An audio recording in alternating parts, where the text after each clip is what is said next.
Yes, it is that time of the week. It's a Sunday night. It's time for Captain's Cast. Why, hello. How are you? Happy Sunday. Happy post-Thanksgiving, post-Black Friday, post-Indigenous Peoples Day. Welcome to, I had an odd thought the other day. I was thinking about how everyone criticizes Western civilization, a certain side of the political aisle, let's just say, the wokies.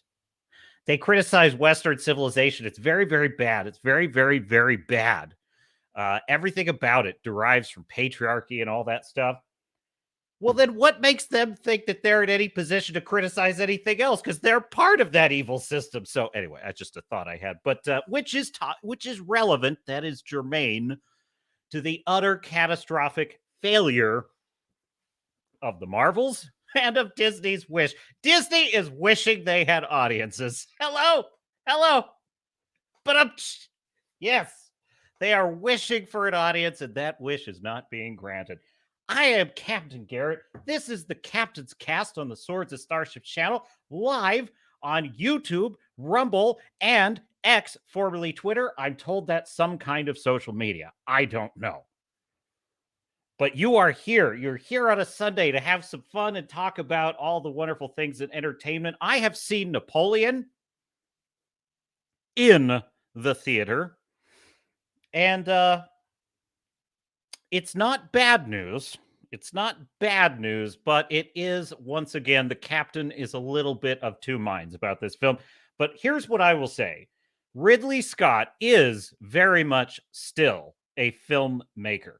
He is still very much in command of how to make stunning battle set pieces. He is still very much in command of how to use the medium of film to just create beauty, like just rich, glorious beauty on screen.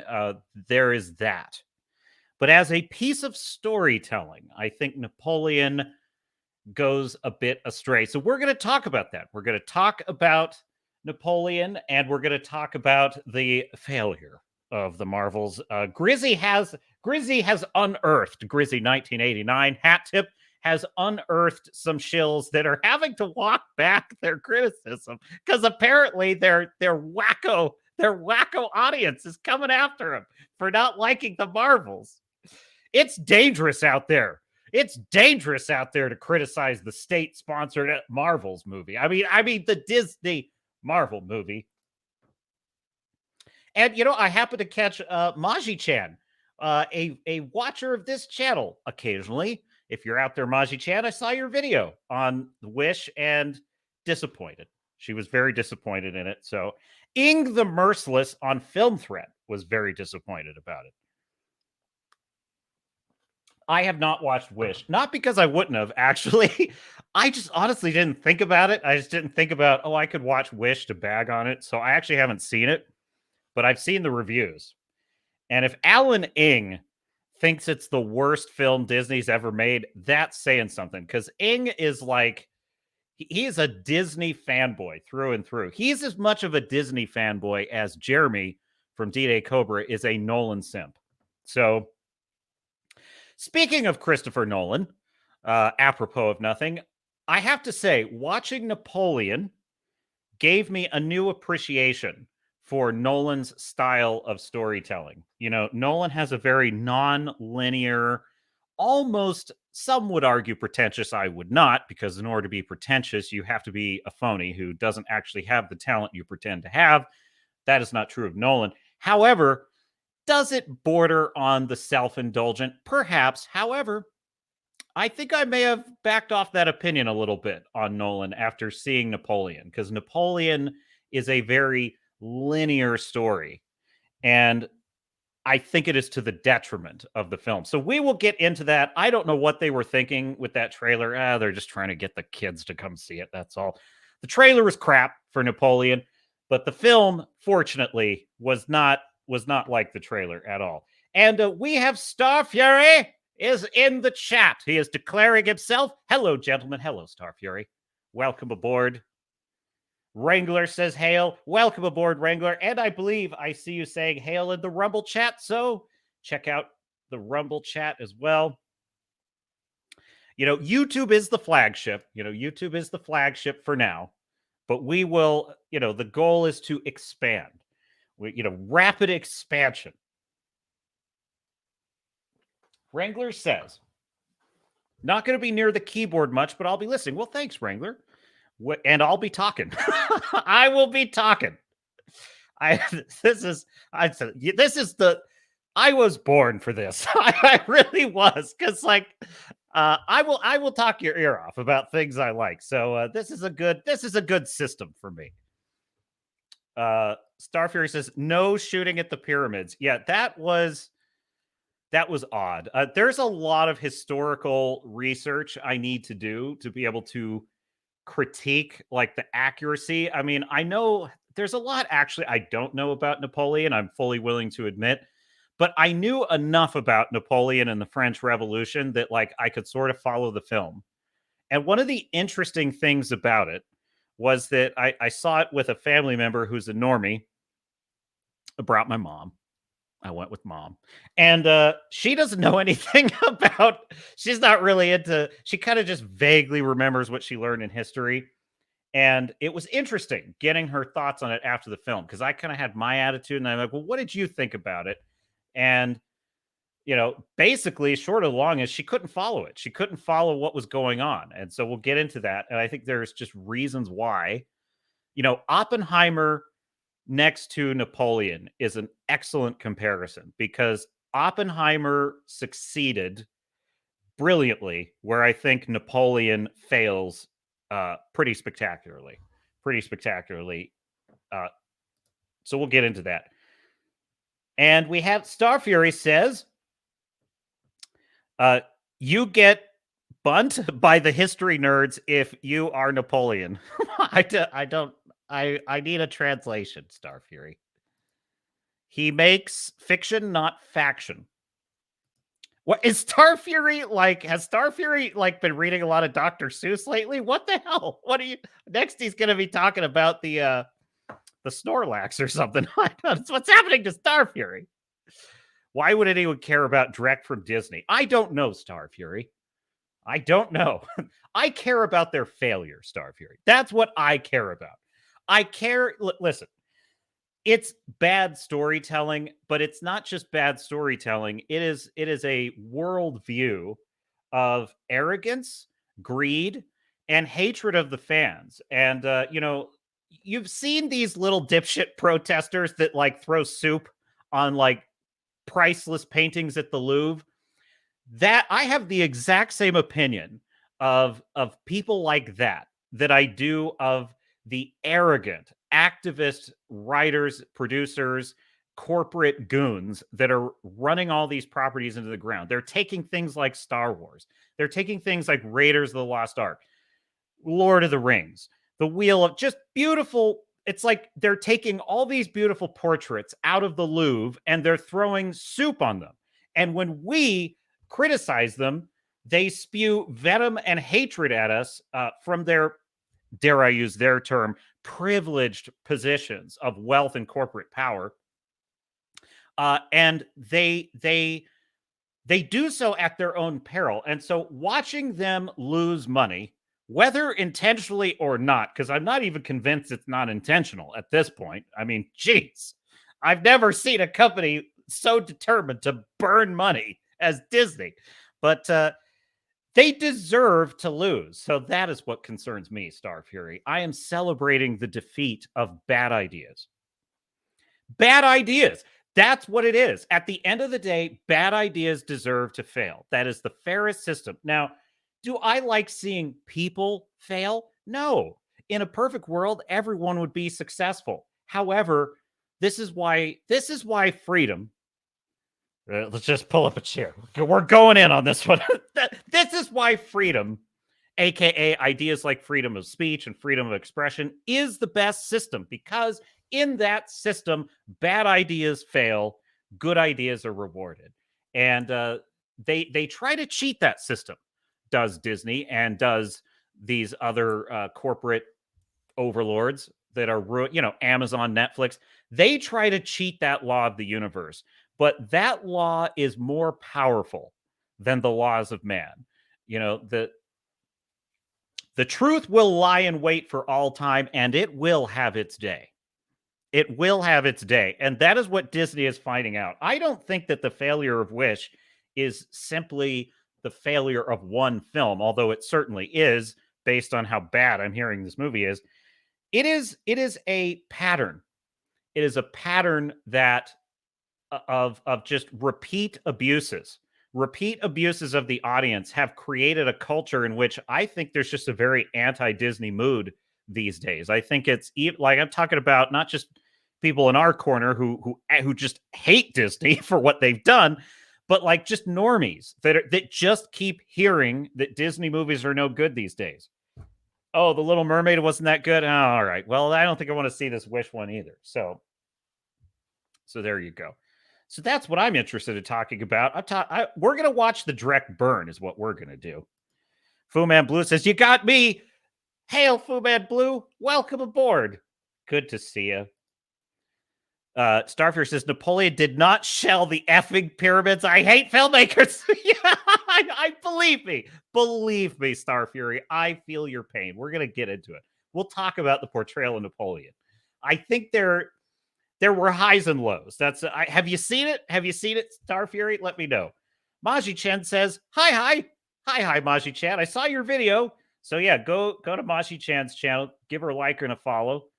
She had a review of Wish, and sounds to me like, Disney fans, like fans of Disney. I mean, I would never have considered myself a Disney fan because I'm not like I like the classic animated films. But I was excited in the early days of the Marvel Cinematic Universe. I thought Disney had a smart business model. I thought they're going to give the fans what they want. They're going to give them more Star Wars. They're going to keep this MCU shared universe working like clockwork. And I was so wrong about that. So I've never been like a Disney fan, but I am a Star Wars fan. I am a Star Trek fan. I am a Marvel characters fan. And so to see the pain of like Disney fans who are like giant fans of Pixar and things like that, watching just the quality go off a cliff, I feel your pain.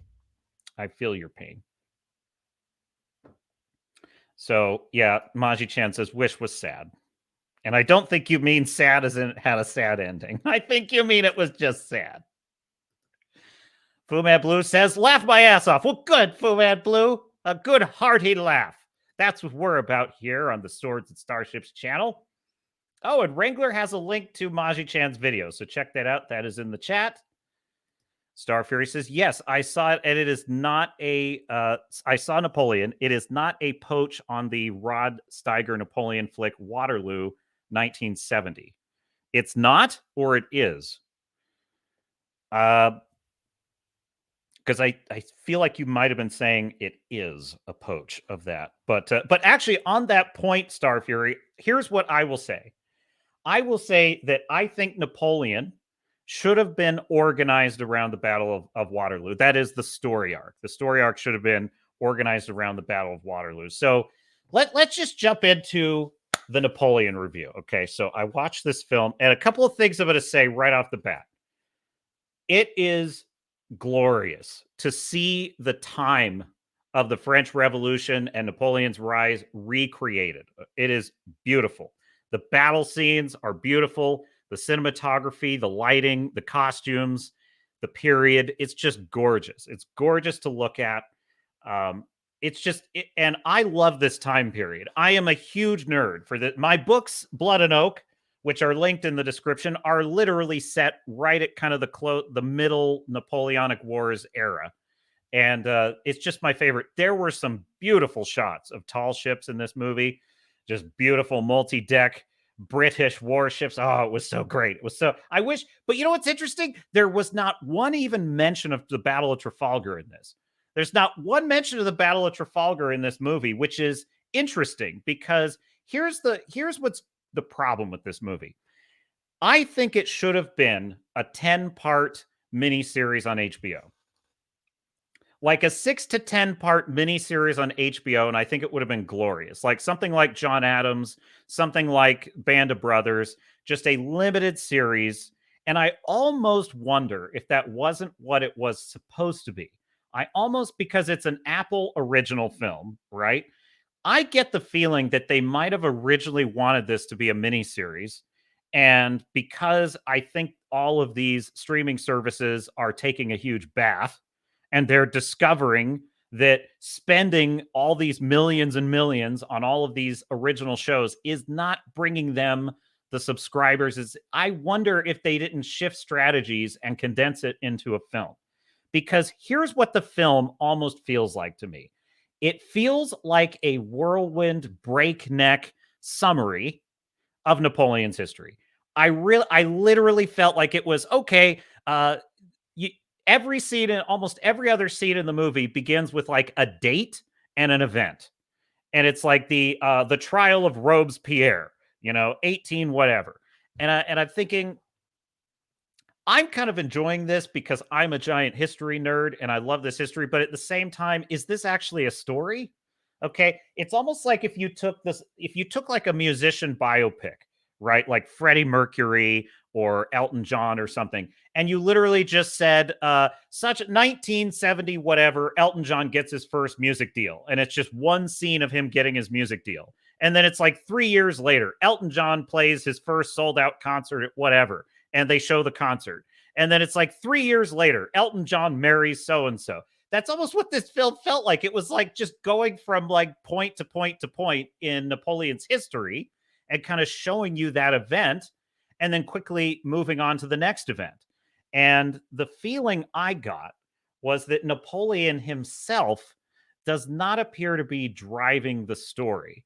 And I think that's where some of the rumors of him being cucked, I think that's where the rumors are coming from, because he winds up as a kind of passenger in the story. However, I disagree with that assessment, because I think the relationship between him and Josephine, it is very nuanced, it's very balanced, it's very real. It doesn't feel like a fake activist idea of it's not all about the patriarchy and all this stuff. Like that, I think it portrays pretty honestly the strengths and weaknesses of both of them in the relationship. They both kind of need each other. They both kind of hate each other at times. They both love each other. And they kind of have this kind of miserable but also loving relationship that's very interesting to watch. And there's times where she is totally at his mercy, that being Josephine, and there's times where he is totally at her mercy, and there's times where he is being a giant asshole, and there's times where she's being a giant asshole. And it's it kind of just looks like a real relationship. It's basically what it looks like in the complicated world of like 18th 19th century nobility and global politics. So it's actually that's actually probably the best story arc, is him and Josephine's relationship. It's not really a story arc in the rest of the film, because mostly it's a summary of history. And it almost felt to me like a really good historical reenactment. It's like, here is Joaquin Phoenix in a high budget Hollywood version of the Battle of Toulon, which was, by the way, pretty glorious. That was actually the best scene in the whole movie, and unfortunately it's right at the beginning, which is he takes the fort at Toulon. Well, it's almost like you're expecting, in between these scenes of Napoleon riding into battle and all these armies fighting each other, you almost expect now to see the sort of History Channel historian talking about what was going on and giving you the backstory. And the problem with Napoleon in this time is that he's still very much driven by the mood of the revolution, blah, blah, blah. I felt like I was expecting that in between every scene. So it felt very much like a History Channel special, except that for the dramatic reenactments, you get Joaquin Phoenix, who's pretty brilliant in this film, and you get like a Ridley Scott level of production, which I would watch that. I would watch that. That's a pretty good History Channel special. Is that a movie, though? I don't know that that's a good movie. So where I sort of land on this film is, I would say it's out of 10 bars on the epaulets, I give this about a 7. I give this about a 7 out of 10. I had fun watching it because the scenes are glorious. Joaquin Phoenix is he's actually very good. He's very good in this role. There's scenes where he has emotional outbursts that they're just explosive and shocking. But then there's other times where he's very much in control. He's very much, you could see the wheels turning. That's what Joaquin is so good at. He's just so good at like expressing so much without saying hardly anything. But then there's moments in the film where you see this vulnerable side come across where you see his weakness, his fear, but then there's other times where you see why he's so dominant as a force of personality. So it's a complex, nuanced performance. I quite liked it. I don't think it perpetuated the kind of myth, this kind of myth that Napoleon was actually an ineffectual guy who had a short man complex, and he just was all bravado, and there wasn't any real actual weight behind it. In fact, my mom, after the movie, she was saying, like, I always heard that Napoleon was kind of a loser who just sort of stumbled into power and wasn't, and he just had like a little man complex and blah blah. I said, no, he was a genius commander. He was a genius on the battlefield, and the movie, I would say, about halfway portrays that. It about halfway portrays that he was devastatingly brilliant. The problem is, they rarely actually show you him coming up with ideas. They rarely have any tension in a scene where it's like, how are we going to beat these guys? I don't know. And then, like, here's an example, okay? The film Braveheart, right? With Mel Gibson, which is one of the greatest war epics of all time, right? Braveheart with Mel Gibson. The scene where the famous battle at Stirling, in which William Wallace has to defeat the English, who have a superior force and they have better cavalry and all this sort of stuff. Well, the movie shows you his guys basically saying, like, we're not going to be able to beat them. How are we going to beat them? And you see William Wallace coming up with an idea. Then you see the soldiers mustering on the battlefield. The film gives you a sense of how impossible this is. The Scottish decide they're going to give up and go home. They're like, this is bullshit. I didn't come here to die for nothing. Then we see the amazing appearance of William Wallace, who actually kind of looks like an ordinary guy. And all the Scottish are sort of thinking, who the hell are you? You're not William Wallace. And he's like, I am William Wallace. And if he were here, he would consume the English with great balls of fire from his arse. And he gets them laughing. And then he has that amazing speech where he's like, I am William Wallace, sons of Scotland. And he gives this amazing speech about, if you on your deathbed years from now could trade all those days between this one and the next for one chance, just one chance to tell the English you can take our lives, but you can't take our freedom. That's like, it's amazing. It gives me chills just thinking about it. And you see the rise of the emotion, and then the Scottish rally, and then you see the battle, and it's bloody, and it's glorious. My point is, that's a story. In Napoleon, you get almost none of that. You just get such and such date, Napoleon defeats the English at whatever. And then it plays out. You see it happen. It's very well filmed. It's very well shot. I love watching it. But was that a story? No, it's actually more like a really glossy, beautiful to look at history lesson. I think that's where I land with this film. It is a very high budget, well-directed history lesson. And unfortunately, it's a history lesson that is so fast that it actually is kind of hard to follow as a history lesson because, like, I'm sitting with a normie, my mom, who's like, I don't know what's happening. Like, I don't understand what was happening at the trial of Robespierre. I didn't understand what was, because I kind of knew all that history. So I'm like, oh, yeah. That was because Robespierre had gotten tyrannical and blah, blah, blah. So here I am having to explain what was actually happening in the movie. I'm like, no, that's the movie's job. That's the movie's job. So frankly, a 7 out of 10 is probably a little high. That's mostly just because production value. It was just, and it was fun. It was not torture to watch it. Like something like, what the hell did I watch last week? What the hell did I watch last week? I can't even remember that. Oh, the Marvels. That's right. Yeah, the Marvels. At least it's like you get so tired, you get so numb of all this torture all the time. You're like, you watch a movie that's by an actual filmmaker. You're like, I don't care that there's not much of a story to this. I'm just enjoying it. I'm just enjoying watching Joaquin Phoenix be Napoleon. So I felt there's a couple of things. I felt it was mostly respectful to Napoleon as a historical figure, and they did portray a couple of events in his life brilliantly. That like when he manages to convince the army, the royalist army that's sent to arrest him after he escapes from Elba, that moment they portrayed brilliantly, which he basically convinced the army sent to arrest him to join him instead. And I leaned over and just and said to my mom, I'm like, this really happened. And she was like, really? And I'm like, yeah, it really did. It's just so frustrating that you get so rarely a good moment in the film where you actually see the effort, right? And that's why I say that I don't think Napoleon had any agency in this film, because they were kind of just narrating things that happened in his life. And I think that's a huge mistake. I really do feel that the way that the span of time in this film should have been a miniseries. It should have been a miniseries with episode 1 is about too long, right? And then episode 2 is about the Robespierre trial and Napoleon kind of scheming in the court. And then episode 3 is about Napoleon rising to be consul, right? Et cetera, et cetera. Ending, of course, with Waterloo. A nice penultimate episode would be the 10 months he spent on Elba, just wasting away, hating life.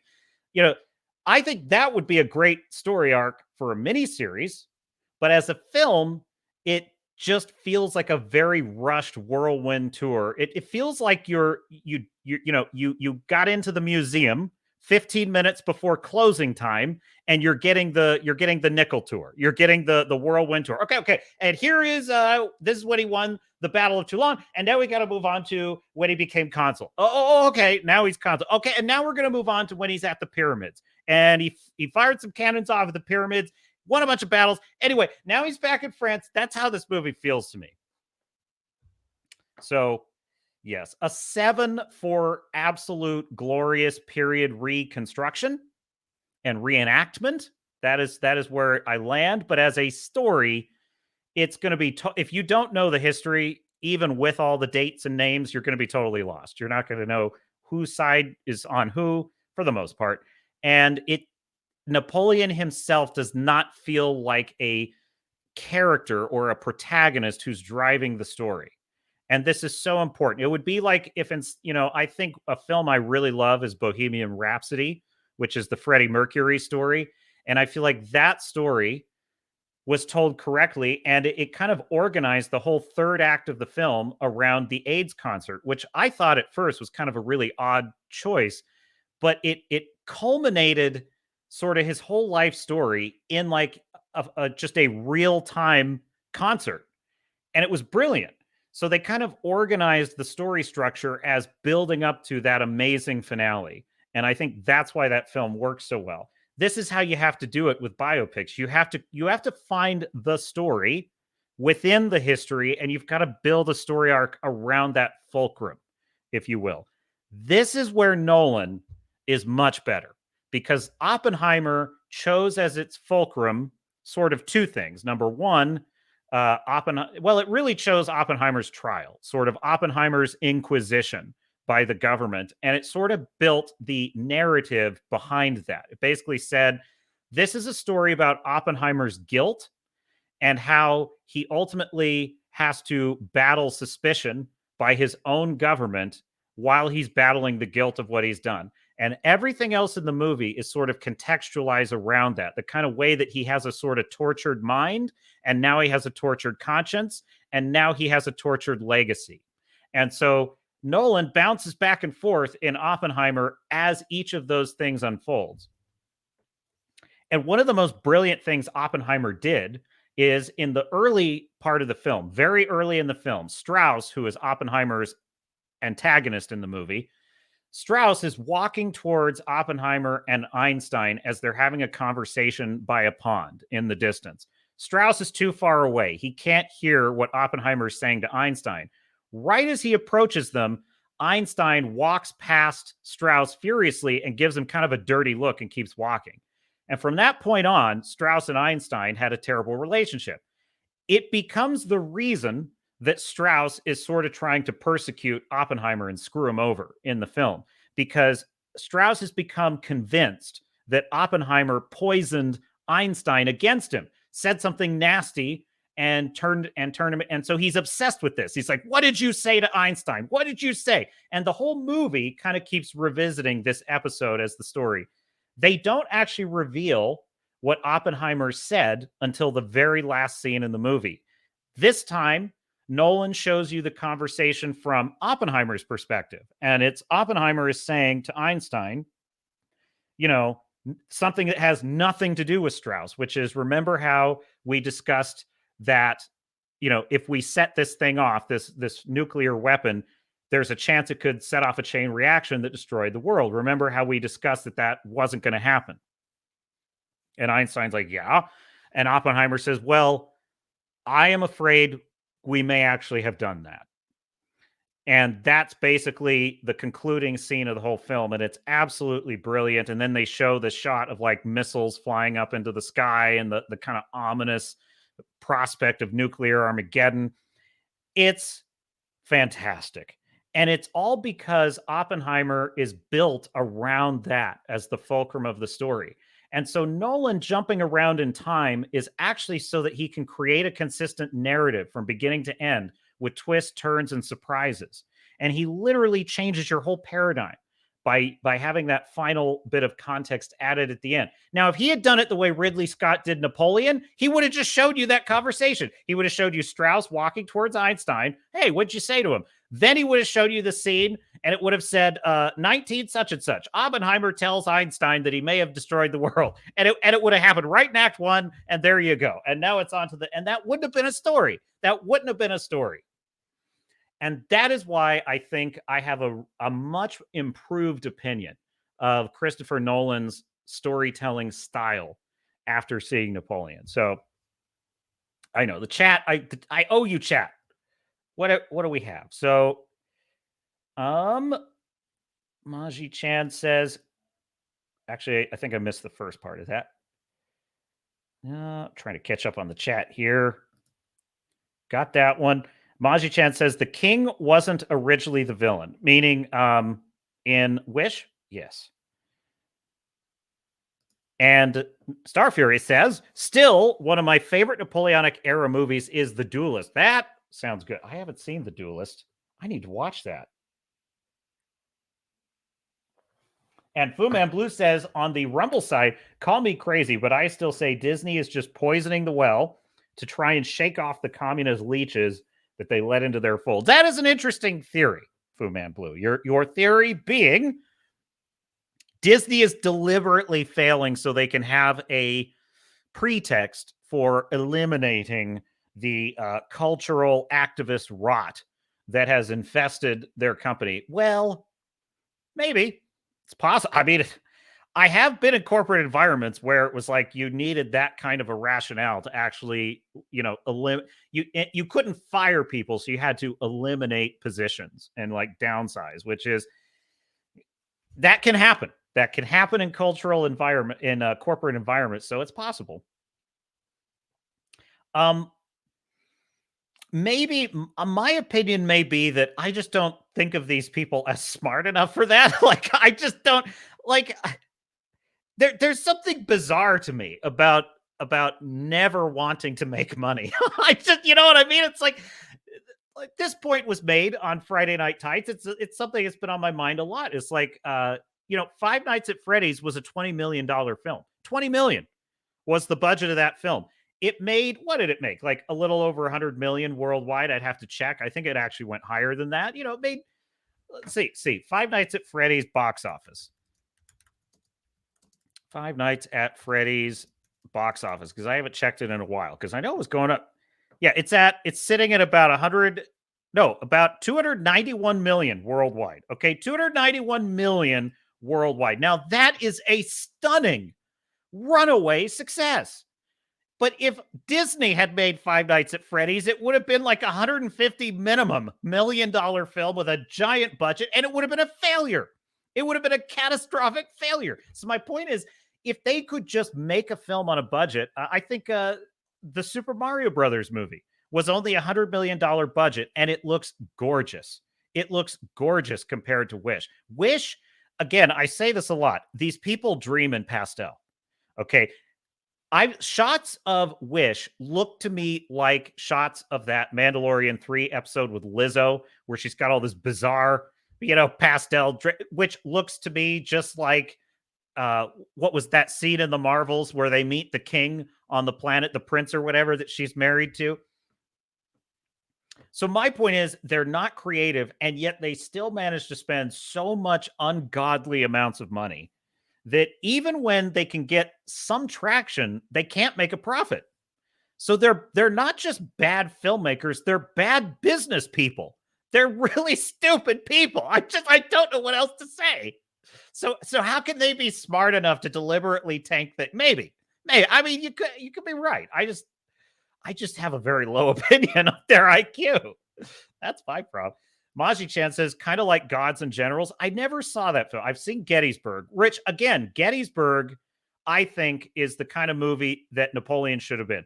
Napoleon should have been this is how I would have done it. I would have had the whole film organized around Waterloo.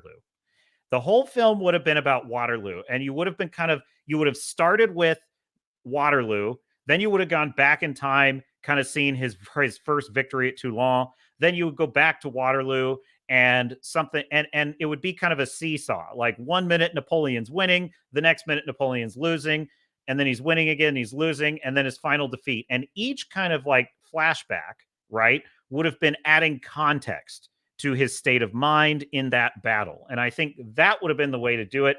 And I think there's a lot of great examples of films that do things this way. I think Oppenheimer was very much that way. It was all organized around the trial in the future, and it was kind of going back in time. So as Oppenheimer is sort of on trial for, his conscience, let's say, is sort of on trial by himself and by the government, we are going back in time and we are seeing the creation of the bomb and how his state of mind and his relationships were evolving.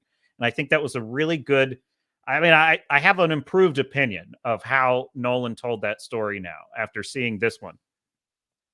So I think I think you're on the right track there. In any case, Ridley Scott should have chosen a specific fulcrum for the story, a specific philosophical question.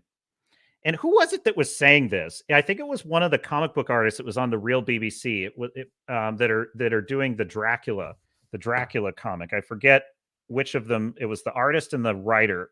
I forget which one said this, but they said the problem with modern movies is they open with these giant bloated action scenes and they just tell you stuff.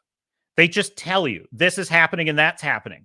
And it's like, but movies used to open with a question, right? Which is the film used to propose a question. I'll give you an example. Event Horizon, one of my favorite science fiction movies, opens with the fascinating and intriguing idea of what happened to the event horizon, and the idea of like, is it possible to travel faster than light? And if so, where has it been all this time? That's an incredibly interesting question to begin the story, right? Films don't do this anymore. And this is part of the problem. This is part of the problem with Napoleon is it's not really begging a question. It's not begging a question of like, did Napoleon earn his success? Was Napoleon lucky or was he brilliant? What drove Napoleon? What was his, there's none of that in this film. They kind of just narrate at you all the things that happened in his life. It really is kind of a, and then this happened story. It really is. It's not like a, this happened, therefore that happened. It is a, this happened, and then later this happened, and then later this happened.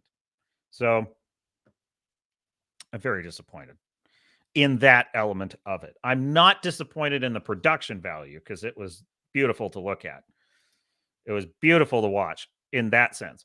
Star Fury says, I wish historical filmmakers would take a page out of Joseph Pulitzer's ideas. What a film needs is accuracy, accuracy, accuracy. I agree with you to a point, Star Fury. I kind of view it as you can't let the truth always get in the way of telling a good story. Now, that does not mean you deliberately change things in order to present like your worldview, because I think that is a really bad thing to do. What I mean is, what's a good example? Here's a good example. Okay, here's a good example. One of the greatest miniseries of all time, Chernobyl, right? In the real events of Chernobyl, there was something like 100 scientists that were working with um, the principal scientist played by Jared Harris. There were like 100 scientists that were working with him to solve this issue and working on the problems and figuring out what the hell happened and how the reactor blew up. But for the purposes of telling that story, it was just too complicated, too complex to have all those characters. So instead, they sort of condensed all the contributions of those scientists into one character, which was what was her name? It's a Russian name, so I can't really. But anyway, she basically was just one scientist representing those hundreds. That's what I mean when I say you don't want the truth to get in the way of telling a good story, because they're communicating what happened, and they do tell you at the end of the film, she was there to represent many, right? I think those kinds of changes are defensible. I think they're okay. And I think that they serve the purpose of telling the story, because history is great and I love history. I'm a giant history nerd, but a general audience still needs a story. And by the way, even as a history nerd, I still want to see a story. Like I'm not going to see Napoleon to hear someone tell me what he did. I already know what he did. I'm there to see I'm there to get lost in the story of it and to get swept up in it. Like I just gave you that example of William Wallace's speech at the Battle of Stirling. Like that is not a historical lesson. That is I'm watching the story of a man who's convincing an army to fight a greater force and really put aside their fear, their very real fear that they may die for nothing. How does he convince them to do that? That's a story. By the way, that was actually inaccurate, because in that scene, the real Battle of Stirling was fought on a bridge, and they bottlenecked the British, the English, that is. They bottlenecked the English onto this bridge at Stirling, and that's how William Wallace won. However, when they were making the film, it was just simply not possible with their production and their budget, and it just was turning into a huge problem to try and recreate that scene. So they had to fictionalize it. They had to change it to he creates a bunch of long spears and gets their cavalry to charge into him. So right there's a historical detail that was changed, but it was with the spirit of like, well, we can't make the real event work in this production. So the next best thing is to create a similar situation that communicates what the real historical event also communicated, which was William Wallace's brilliance, his ability to turn, a superior force into a force that's at a disadvantage. So I think you could get away with it, but you do have to be careful. And I'm with you on that. Like, you should never sacrifice accuracy because you just feel like it. And certainly him firing cannons at the pyramids is an egregious abuse of history. I would agree with that, because that's ridiculous. Napoleon admired the beauty of other cultures. He wouldn't have done that. Napoleon wanted to win those things for France. He didn't want to he wasn't just out there to wreck things. He was out there to expand France's power. So that actually goes against the spirit of telling the story. Also, the interesting thing is there are cultures that go around destroying artifacts when they conquer them. And essentially, if you look at historically the Ottoman culture, they did not value past works of art in the same way. So I think it's important that they be as accurate as possible to the real characters. What else is in the chat?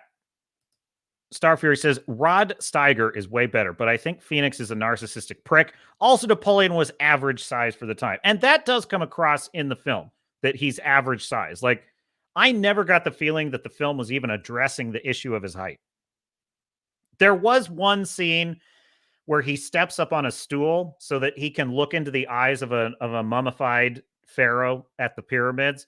However, I don't feel like that scene was trying to suggest that was him having a little man complex. I think it was literally he just he wanted to see into the eyes of it, and it was perched in a way that he had to. That's like, but yeah, it's kind of on the line. But generally, I think they were pretty reasonable about that.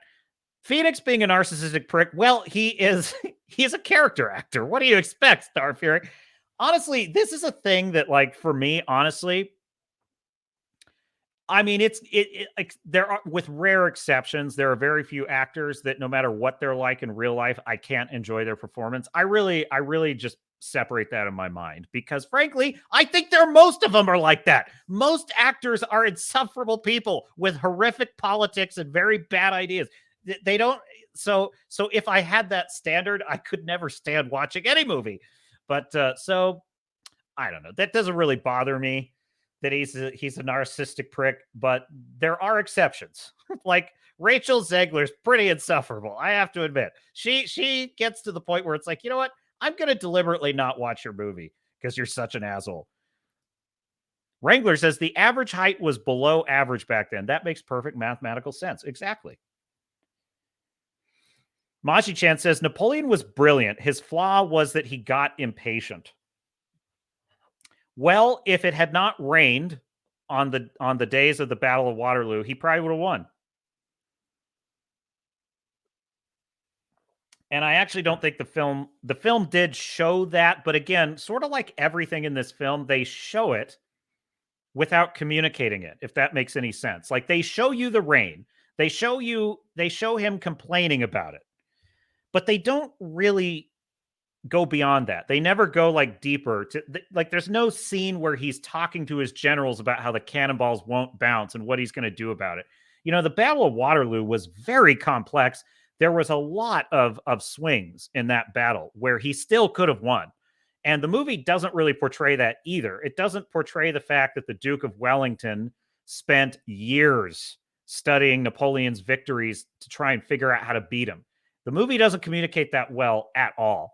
And the fact is that Wellington could not have beaten Napoleon if he hadn't dedicated so much of his career to studying him and learning how he thought and how he did things on the battlefield. So in a way, Napoleon's defeat at Waterloo was a perfect storm. He was up against the one guy in the world that had an almost obsessive desire to figure out how to beat him, with that being Duke of Wellington, and the weather was against him, soaking the ground, turning it into mud so his cannonballs wouldn't bounce. So the way that artillery worked back then is you needed the cannonballs to bounce across the battlefield to take out the infantry.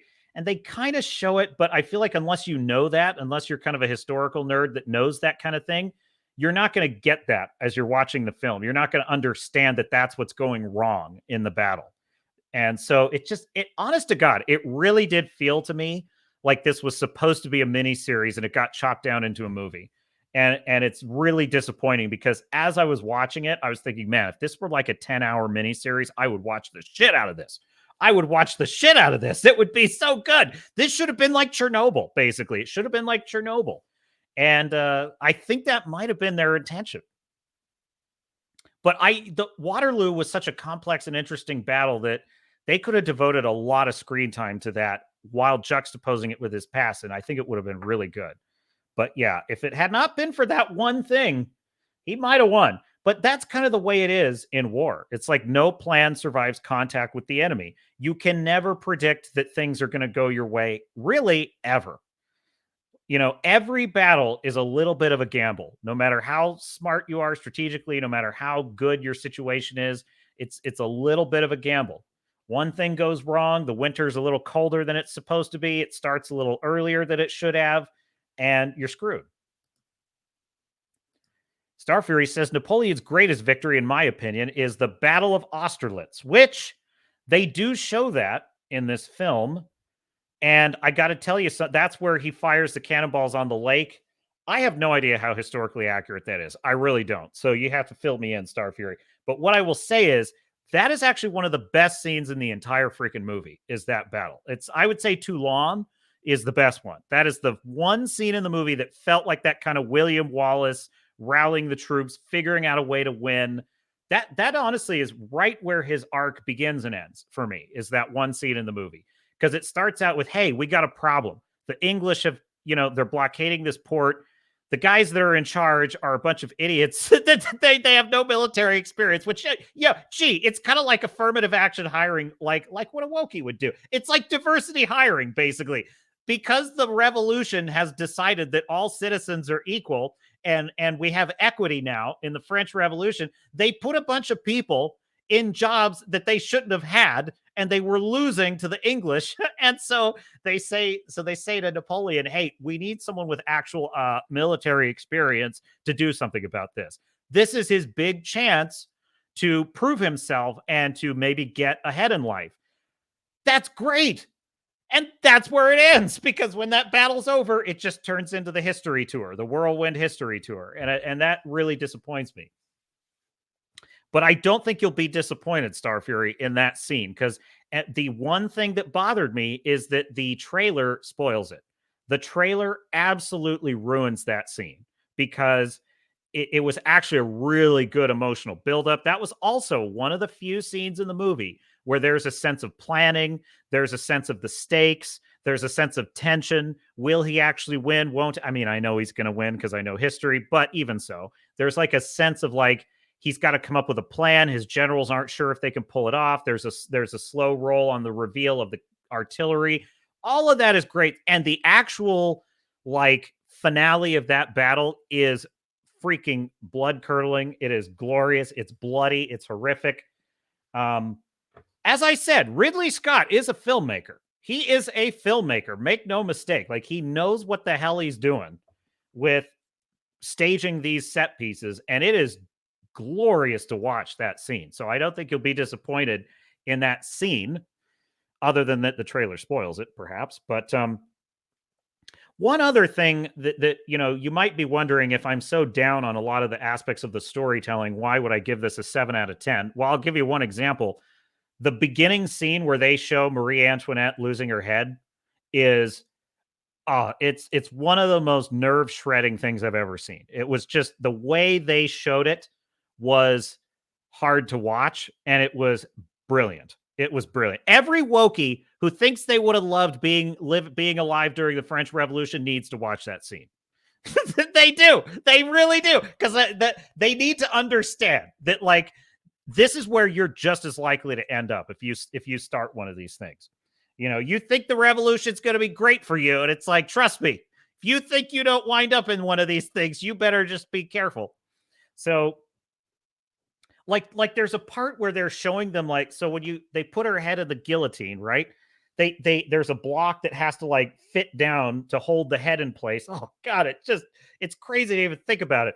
And they just show how awkward it is, how they're kind of just, oh dang it, it's a little bit stuck. There it goes. It's like watching someone try to open a window that's struggling to open. And it's like the banality of it. At the same time, it's this horror, and suddenly you just feel like, imagine being in that situation. You're sort of having to awkwardly wait while they fit the thing over your head, and the next thing that's going to happen is a blade slicing through your neck. Like, there's no glory to it. They don't sugarcoat it. Like, it is awful to watch. It's awkward to watch. It's all the things that real violence actually are.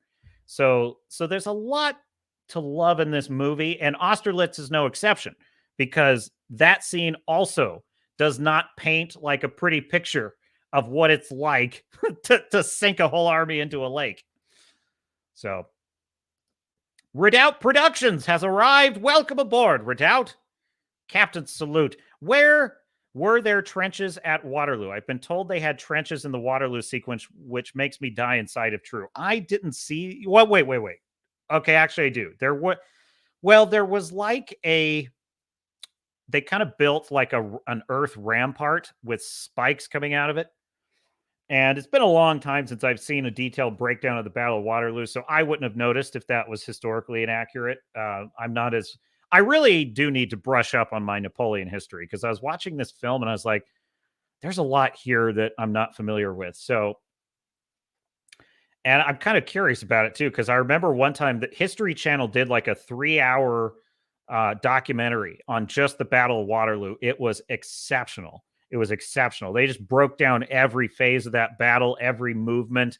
It was super cool. So I don't know that. So yeah, if you say that's not accurate, I'll take your word for it. But my major critique of the Battle of Waterloo in this movie is that honestly, it was a cliff notes. It was every single moment of Napoleon's life in this movie, with very few exceptions, was a kind of cliff notes history lesson.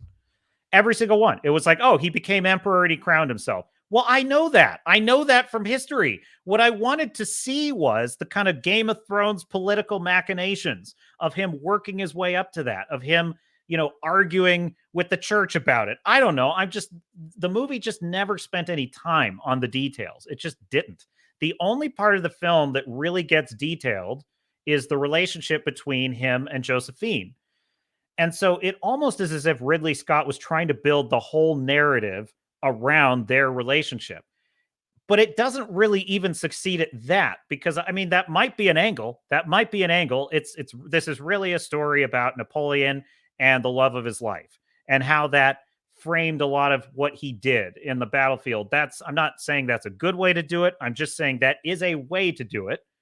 But I don't think that if that was his intention, I don't think he succeeded, because it feels like a B plot.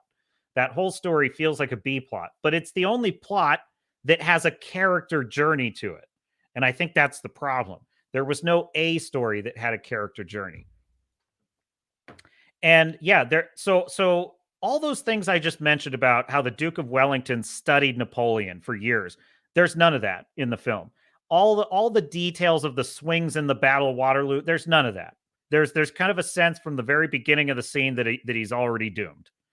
There's even a sense throughout the whole scene that like he knows he's lost before it's even started. And there's almost a kind of depressed quality to him in that scene. And that didn't ring true to me either. It's like his quotes about it in retrospect were like, if it had not rained, I would have won. I'd be the master of Europe.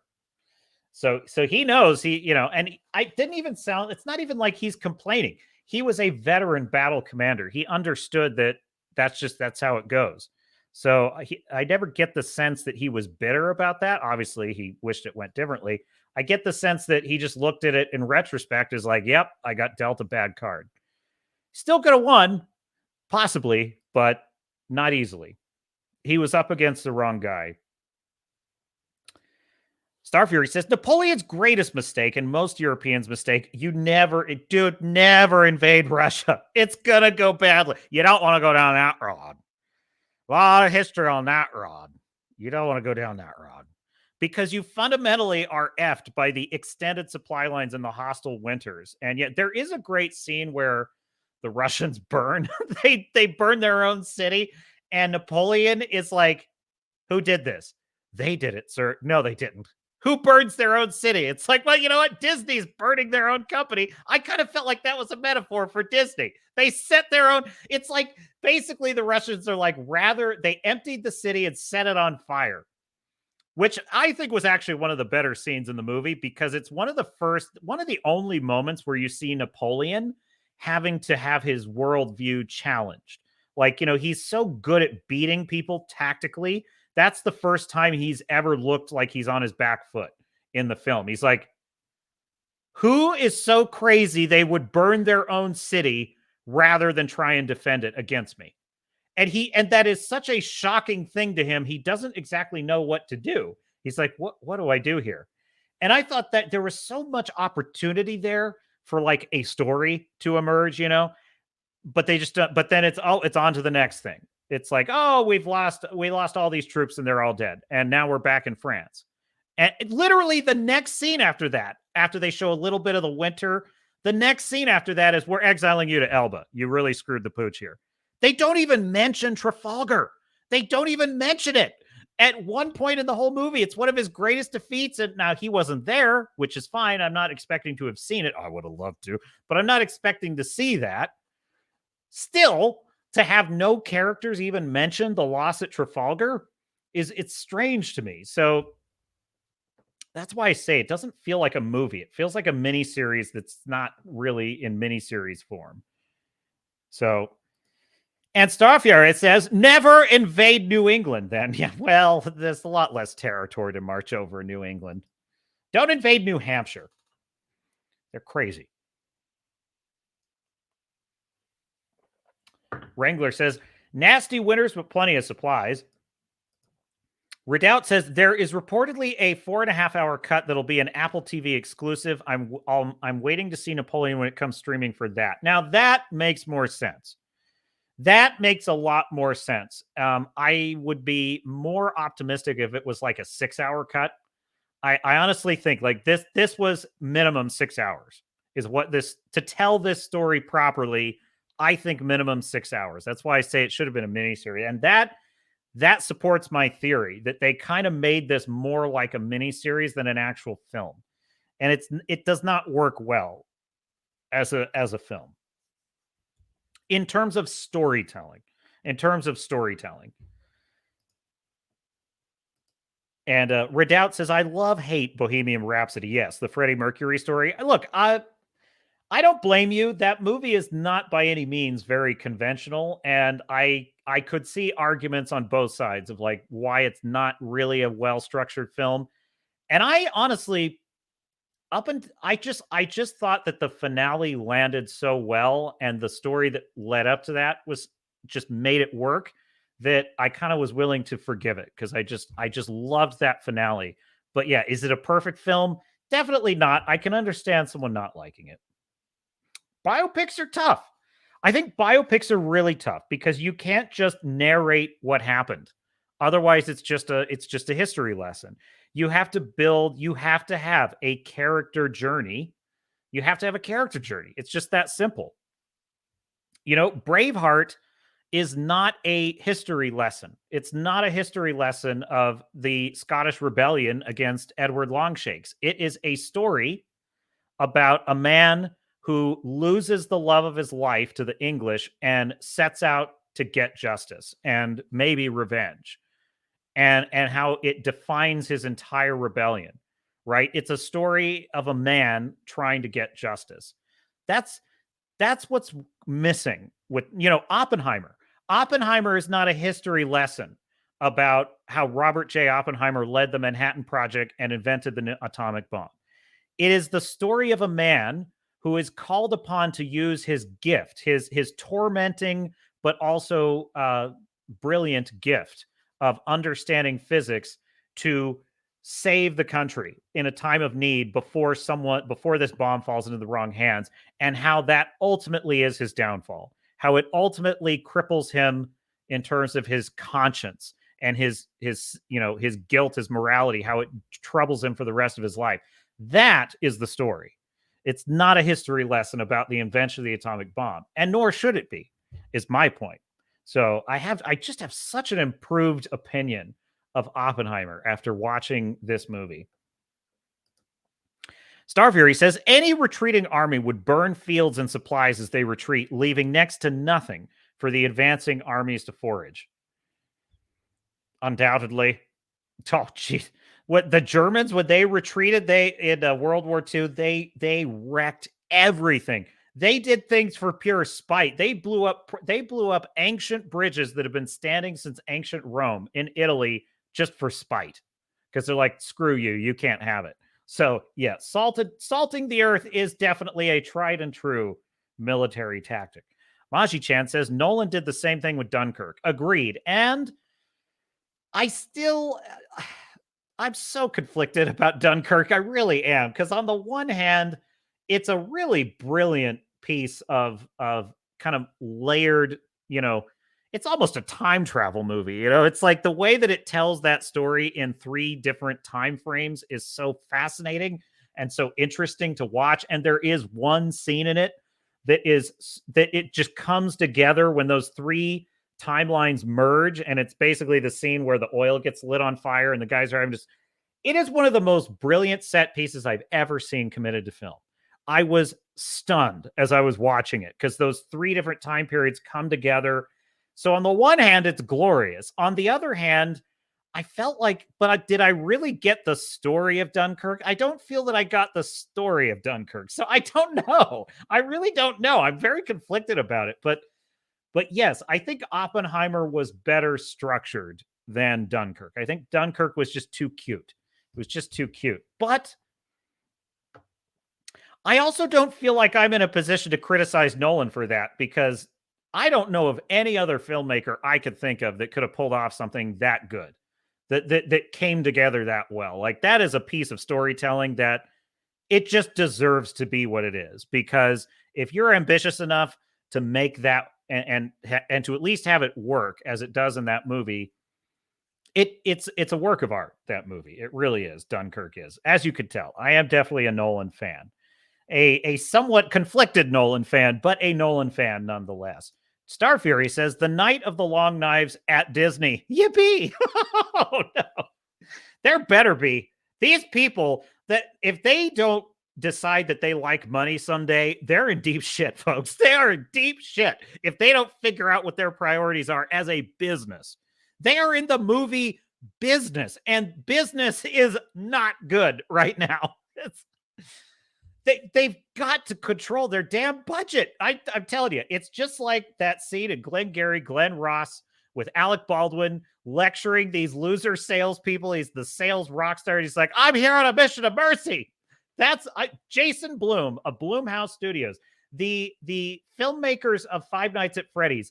They need to go to the Disney offices on a mission of mercy and sit those idiots down and be like, this is how you turn a profit in a film. This is how you budget a film. This is how you control spending on a film. This is how you project, wins and losses. And this is how you turn a profit. You morons, put that coffee down. You think I'm fucking with you? I am not fucking with you. Coffee is for profitable filmmakers. Coffee is for profitable filmmakers. That's what it is for. It's like, that's what they need. Ahoy, mateys, says Tom. Ahoy, Tom. Welcome aboard. Welcome aboard. Maji-chan says Gods and Generals is the precursor to Gettysburg, covering all the battles leading up to it. Yes, I remember that coming. Oh, you know what? I have seen it. I saw it like 20 years ago, and I remember not liking it very much. I felt like it was, I'd have to watch it again. Maybe it's aged well for me, but I honestly can't remember much about it. But I do remember watching Gettysburg, and oh my God, that was like, what a film that is. Oh man, are we talking Napoleon? Says Tom. I wanted to see it without any preconceptions, even though I'm already wary of Ridley Scott. Well, Tom, you've missed most of my review, so if you're just tuning in. So I haven't spoiled anything. So yeah, go see it. Look, I'm not really like picking a hill to die on this movie. I mean, I'm giving it a 7 out of 10. I'm saying I mostly liked it. It was more fun in the theater that I've had since Oppenheimer. I would say I haven't had much fun watching movies since Oppenheimer this year. So it's worth seeing. And it's great for the theater because it's beautiful. It's just gorgeous to watch. The period just comes to life in this film in a brilliant way. So yeah, we'll see what you think. See what you think, Tom. Don't let me convince you not to like. If you love it, think it's great, I'll happy to hear your thoughts. Maji-chan says, if watching Gods and Generals, get the Blu-ray. It has a deleted battle that is freaking awesome. Good tip, Maji-chan. I'm going to see if I can find that. I don't know if digital media might be a stretch, but I'll see if I can find it. Star Fury says, the science in Chernobyl is very inaccurate. It can't be. I don't know, Star Fury. You may be right, but I feel like, yeah, look, any of these movies is going to have a lot of inaccurate. They just are. You're never going to have a film that's like 100% deadly accurate, but there's a lot in that film I feel is pretty accurate. Like the graphite burning, that whole issue. Because I have an uncle who has actually worked on nuclear reactors in the Navy, and years before that show came out, he explained to me why the Chernobyl reactor was such a disaster. And I remember that a lot of what I saw in that movie lined up perfectly with what he was saying about graphite controlled reactors and how we figured out in the 50s that was a bad idea. They were like, oh, that's a really bad idea. That's how that could go wrong. So, but I don't doubt that there's elements of it they got wrong. I don't doubt that at all, because you got to tell a story. And sometimes it's hard to tell.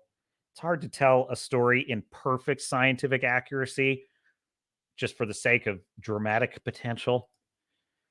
Redoubt says, where's my bridge?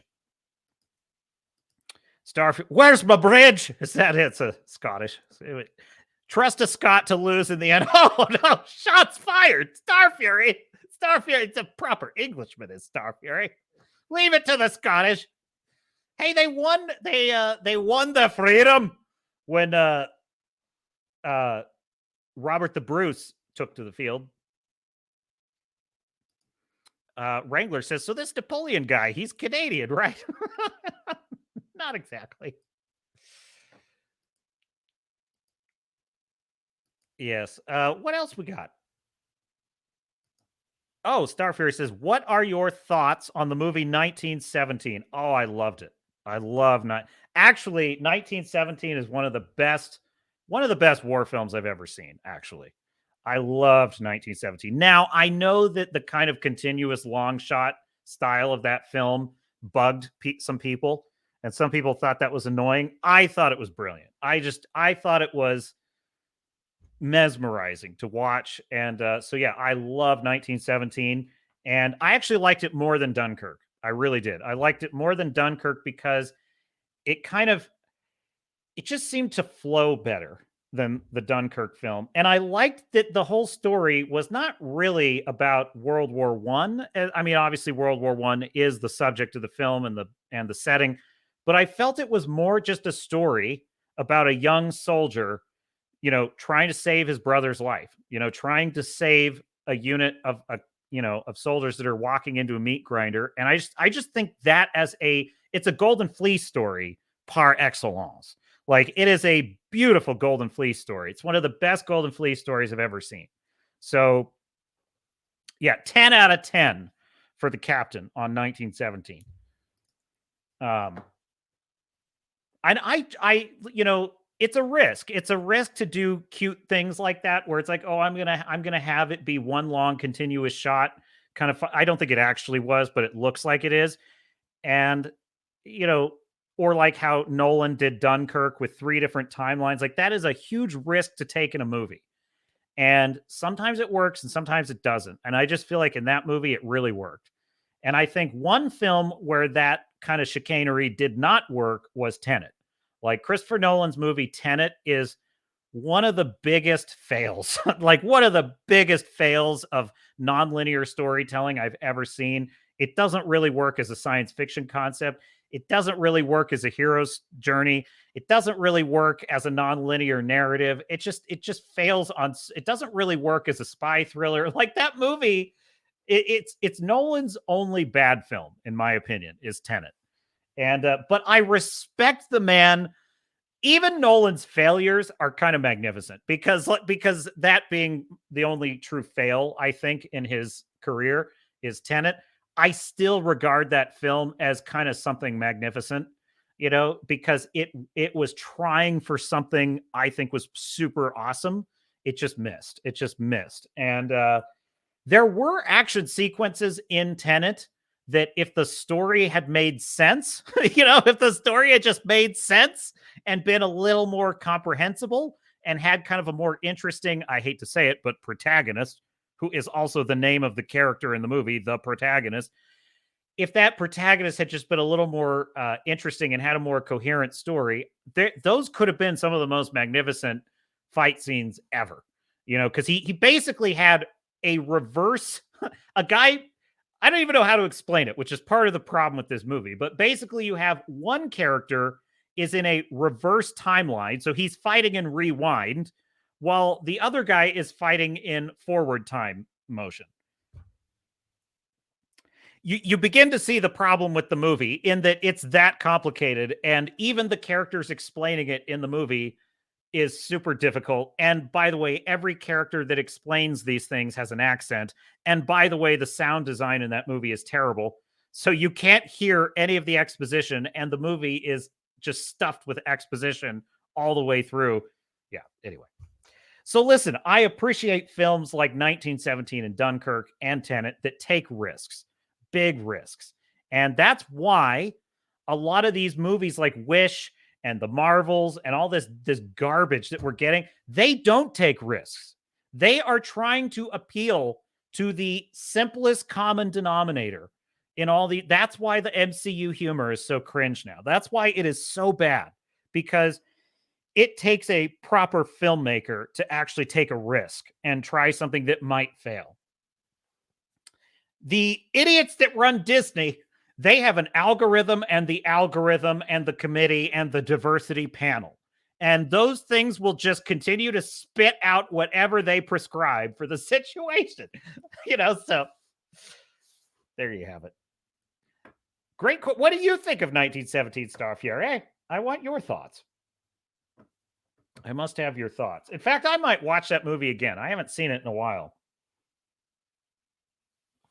Amazing soundtrack in that movie. All the music in that movie is brilliant.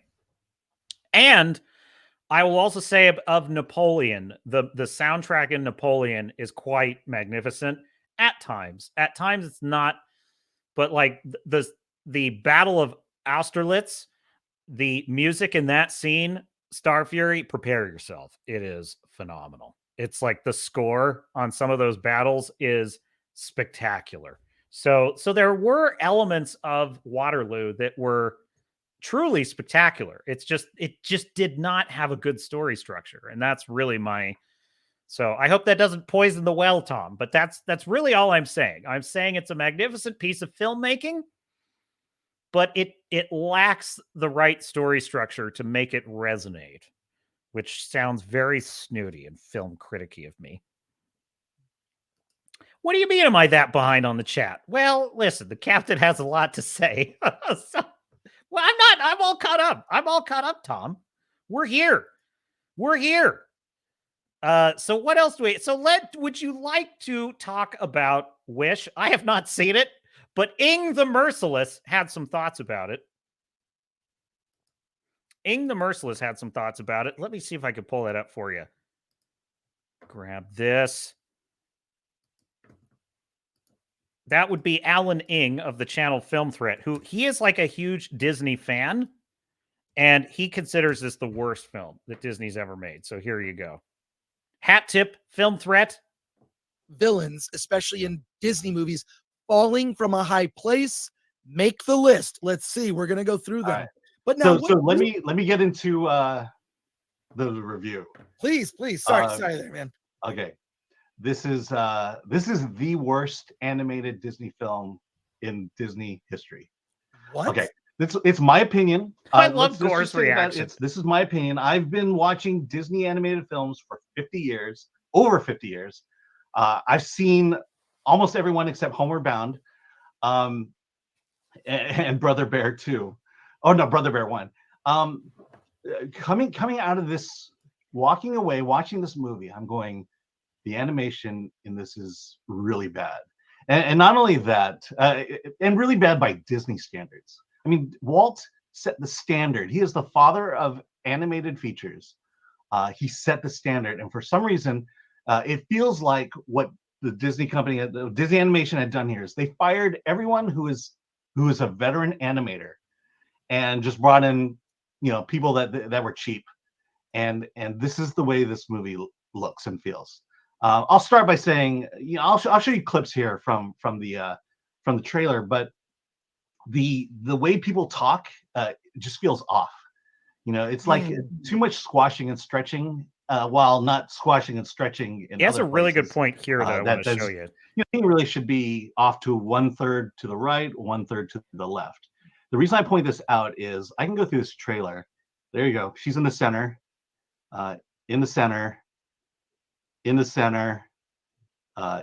Okay, here's one where they got it right. I see. In the center, roughly in the center here, they got it right here. They got it right there. So Alan's point here, so he's talking about the art and how lazy it is in this film. And he's talking about how, like, basically when you're filming a movie, right? When you have characters, the way you position characters in a dialogue, the way you position them in front of the camera, you actually have them slightly off center, right? This is part of film technique. And if you're doing an animated film, you're supposed to be emulating a film. And what he's saying is they basically put all of the characters dead center in the scene all the time. As if the film was just a stage and you're just looking at a stage play. So there's no actual artistic creativity to the placement of the camera, which is a brilliant observation. Yeah, here we go in the center. And the reason I bring it up is it's just bland. It's I don't know. It's like they threw out basic art school and composition. Interesting. Okay, now look. Here's another issue I have with the movie. Look at this. This is Usher's friends. Now, his point here is that this shot is now this is the perfect shot, folks. This is what I wanted to show you, right? Look at the color palette in this scene. Look at the I say it a lot. They dream in pastel. Notice how, you know what this looks like to me? This looks like those, you know when the Chi-Coms, the communist Chinese, when they stage these elaborate like performances and they have all these dancers and they're all dancing in perfect lockstep and they all look like the same color, like they all have the same color clothes. They all move exactly the same. There's no individuality in anything. And it's supposed to look impressive, and it kind of does. But what it actually looks like to me is humans being turned into robots. Humans being turned into robots, right? It's like everything there's sameness, right? And so even in their efforts to like show diversity, look at how everyone's wearing the same colors. Nothing looks lively. Nothing pops on the screen. It's like, this is the pinnacle of boring. Now, he has another point I want to get to in this review, which is at about 14 minutes, I think. Here we go.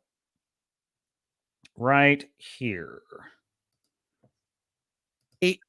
Just nothing about it grabbed me. And I'll say this: I have seen movie trailers where within the first 10 seconds, you get like a taste of what the story is, what the character journey is going to be for the protagonist. Appreciate you, Wrangler. Sucked in.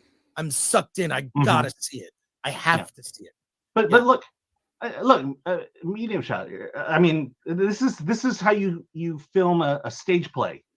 You have 3D animation. You don't have to do a stage play. You can put the camera anywhere. You can literally put the camera anywhere. Right. Look again.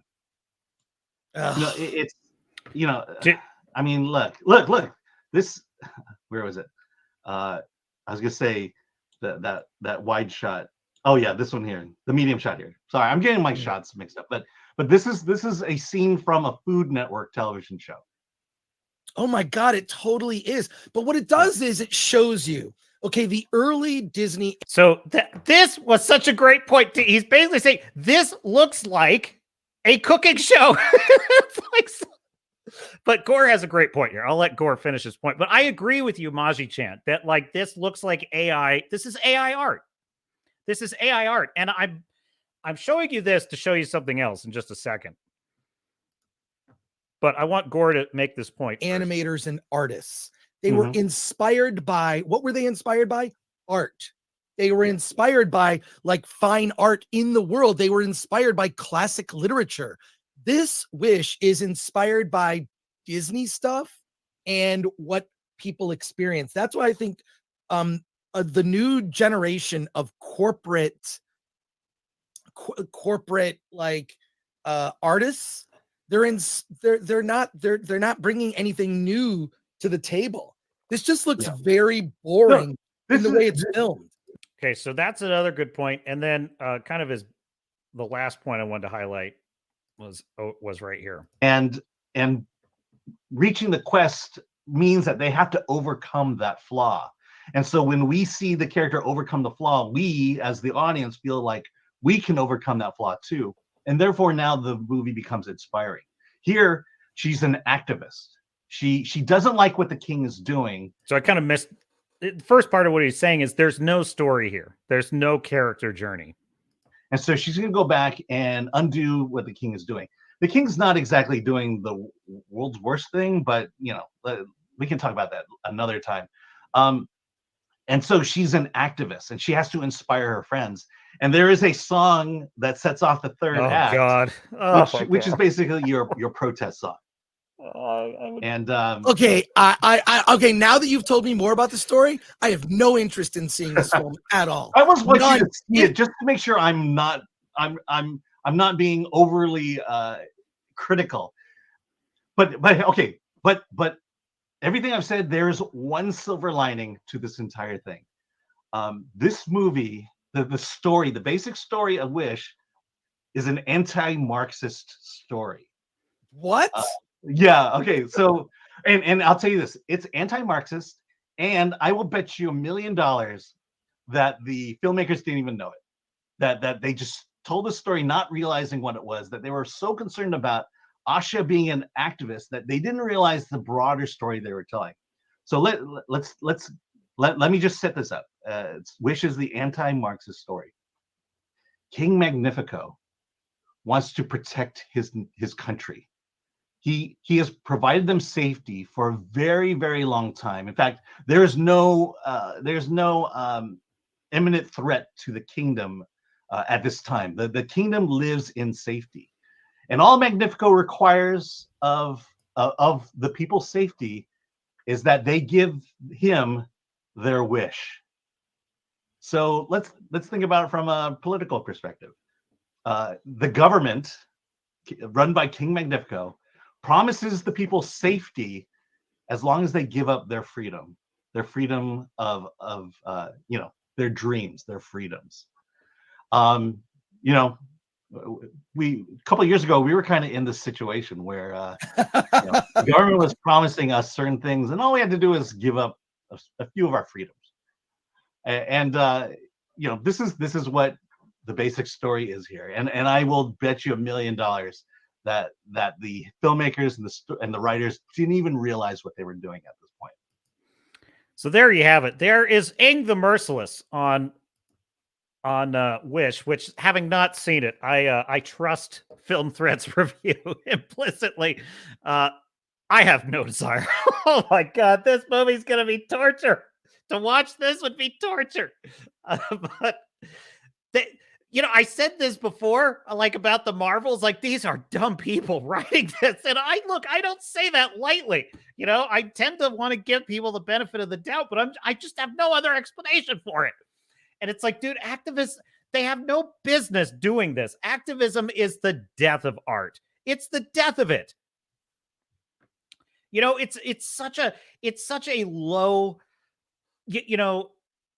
it's like organizing all of your thoughts according to bumper sticker slogans is what I view activism is. Now, I'm not saying that if there's a cause that matters to you and you want to go advocate for that cause, that's fine. I'm not saying that there isn't a role in society for advocacy of things that matter to you. Certainly there is, especially in a society in which the consent of the governed is how we govern, to the extent we have such. But my point is that when all of your life is consumed by activism, what it really is consumed by is egotism. It's really ego. It's all about me being right and everyone else being wrong. Look, it's no different when you see, and there's nothing wrong with, look, you can make an activism movie. It's just not going to sell. And I'm not going to watch it because I just don't want to enjoy. That's not going to be enjoyable for me or for most people. Because all you're doing is preaching to the choir when you make an activism film. And that's, and the antithesis of sort of the woke activist film might be something like a Christian gospel themed film, right? Where it's like there was a film I saw years ago called Fireproof. And it was all about, and it wasn't me watching it. I was with my family and they were watching it.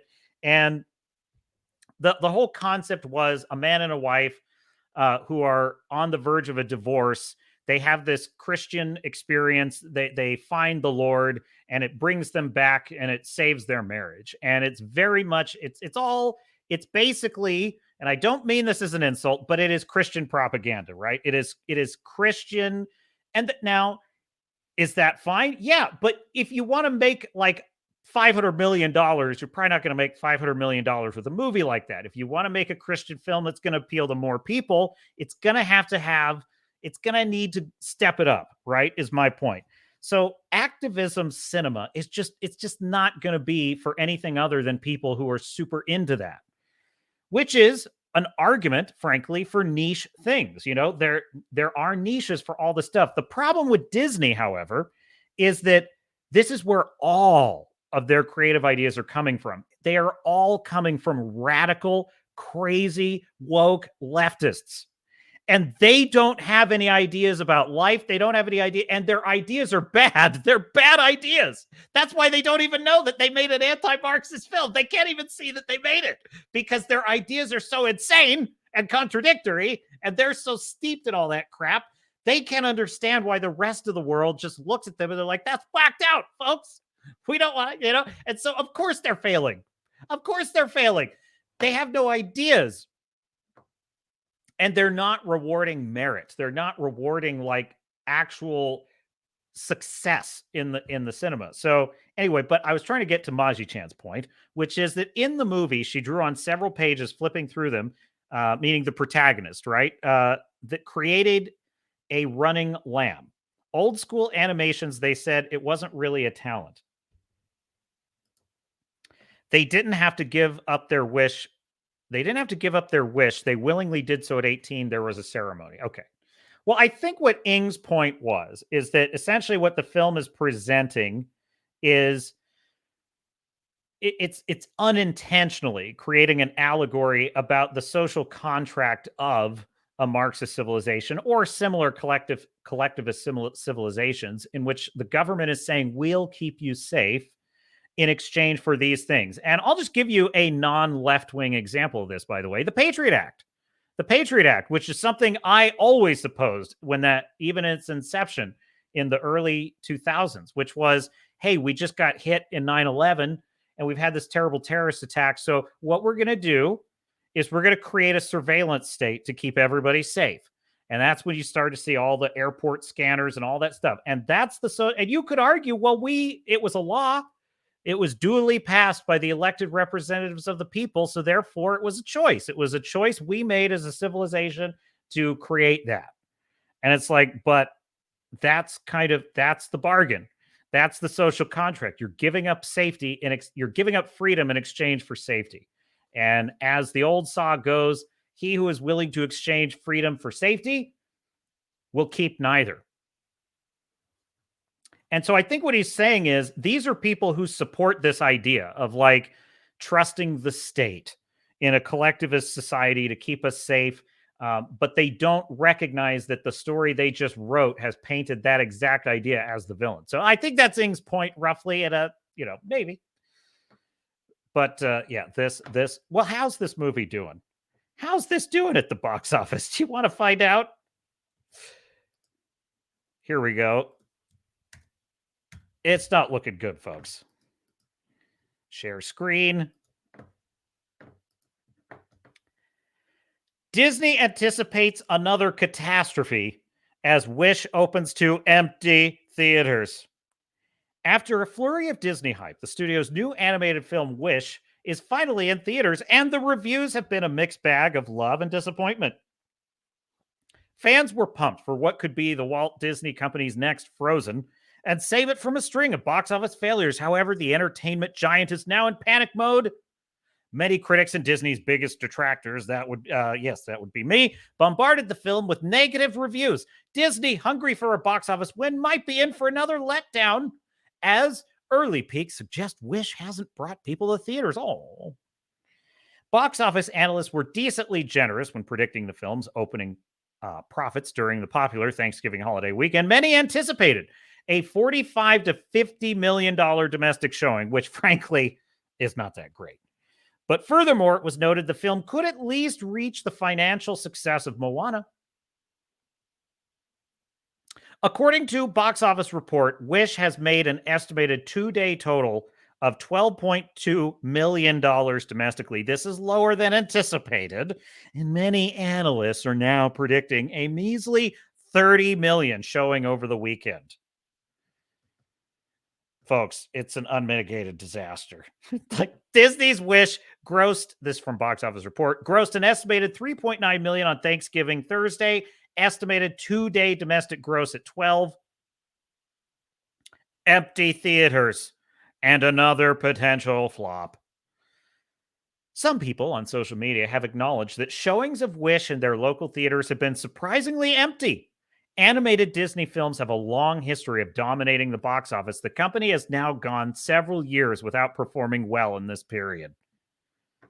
So Short of the long, and this is the other thing, Wish has the hurdle of overcoming a large $200 million budget. Disney has notoriously spent a lot of money on recent releases and failed to make up the loss. In contrast, The Hunger Games, The Ballad of Songbirds and Snakes, was also released this month and is expected to outperform Wish on a budget of $100 million. Now, how do you do this, folks? How do you make a science fiction fantasy movie like Hunger Games with a $100 million budget, but an animated film with lazy filmmaking and lazy animation?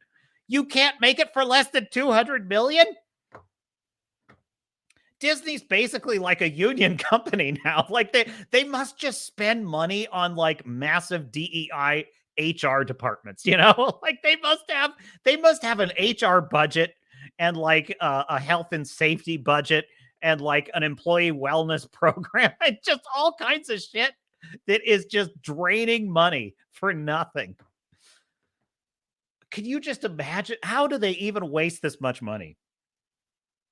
Now, I bring this up because I wanted to just bring it back to something that contrasts, I think, really well with this.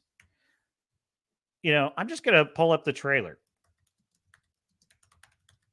Because even just the trailer of this film, I remember being magnificent to watch and just to look at.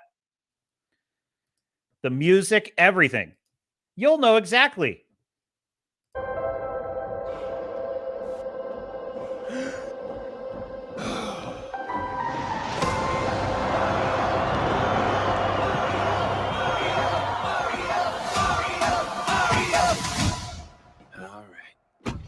Let's go.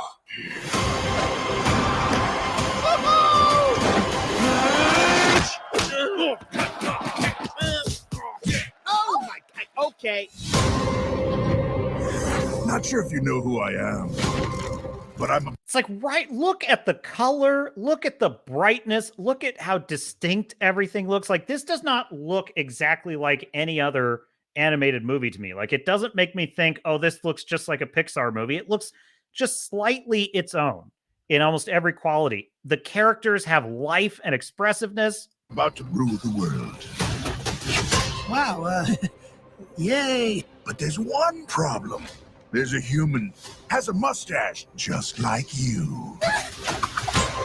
Do you think I know every human being with a mustache wearing an identical outfit with a hat with the letter of his first name on it? Because I don't. Bowser is coming. Together, we are going to stop that monster. How? Look at us. We're adorable. I got this. No problem. Yes! Come on, Mario! Our big adventure begins now! Ah! Get it off, get it off, get it off!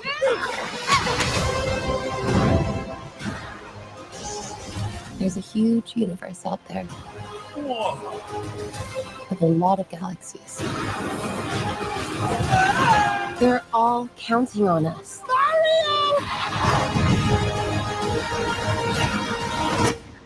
No pressure.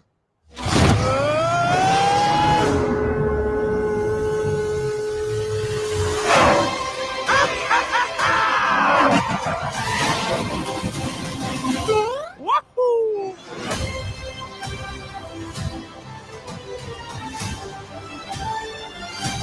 Dude, I just love watching it. It's so beautiful to look at. It's incredible that their Nintendo and Illumination Studios, it's Illumination, right? That's the name. Yeah, Illumination. They're able to do that with $100 million and turn just a massive profit. And Disney can't do this with $200 million. It's like, and then you see that shot of Wish, and it's like all same colors. None of the character, it just looks lifeless by comparison to me.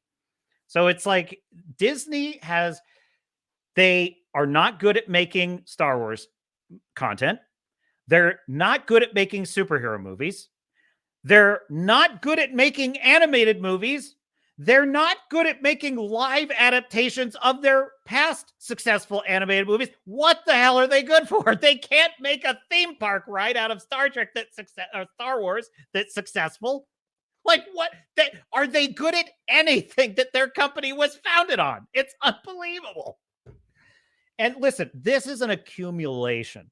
This is an accumulation of not just one individual. It's bad storytelling, affirmative action, hiring practices, their choice to bend to activism and to shove activist garbage into everything that they make, their absolutely unhinged attitude toward their fans on their Twitter page, where they had literally the official Lucasfilm Star Wars account attacking fans as racist. I mean, the list goes on and on and on. And on top of all of this, they have a compliant media that has been laundering their lies about the success of their streaming service. It's a failure. They've been playing a shell game with their profits, lying to their investments, to their investors, to the point where they're now getting sued. And all the while, they are not listening. They are not listening to the audience's feedback. They are insulting their audience. They're telling their audience, well, if you don't like it, screw you. All of this has accumulated into who cares? Like that, who cares? A Disney movie's coming out. Nobody cares.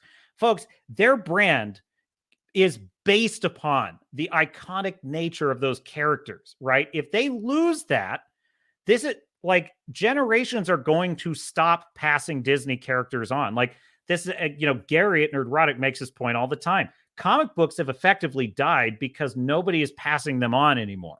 Nobody is passing them on to the next generation. Star Wars is now going through this. People are not going to be passing Ahsoka on to their kids, okay? This is what's going to start happening with Disney animation now. It's like nobody, you can't keep coasting on live action remakes. Even if the live action remakes were successful, all that is coasting on what you did before. And that's not going to make an enduring brand that lasts the test of time. If Disney wants to continue to make profits on their parks and continue to sell merchandise on these characters and continue to have word of mouth, they have got to stop telling bad stories. That's what it all comes down to. They have got to stop telling garbage stories. They have got to listen to their audiences, and they've got to start taking risks. They've got to hire filmmakers that have a specific vision. They need to stop making shit by committee, and they need to start putting people in charge who have a real vision. And if they don't do that, they are screwed. And they've got to stop writing with the algorithm wood chipper. We'll see if they take my advice. But no, I saw in your review, Maji Chan, you thought that it's just, it's a bland story. It's a bland story that doesn't really, it's not very compelling. It's rehashing a lot of old Disney content.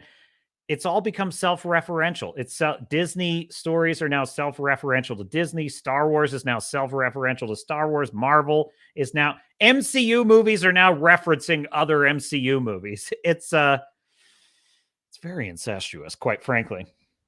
And Silverback says, hail the chat. Hail, Silverback. All right. We are going to talk about... oh yes, I have a Grizzy video for you. So the shills, on the subject of Disney's utter disastrous defeat, they have some shills that are defending the Marvels. And folks, I have not seen this video. It's by Grizzy, and I'm going to experience it live with you. That is coming up next. So stay tuned to the Swords of Starships channel. This is the Captain's Cast, Captain Garrett, and I will step away for just one moment, and we will have Grizzy shills.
chick in it, make her gay. Fuck Indiana Jones, put a chick in it and make her name it gay.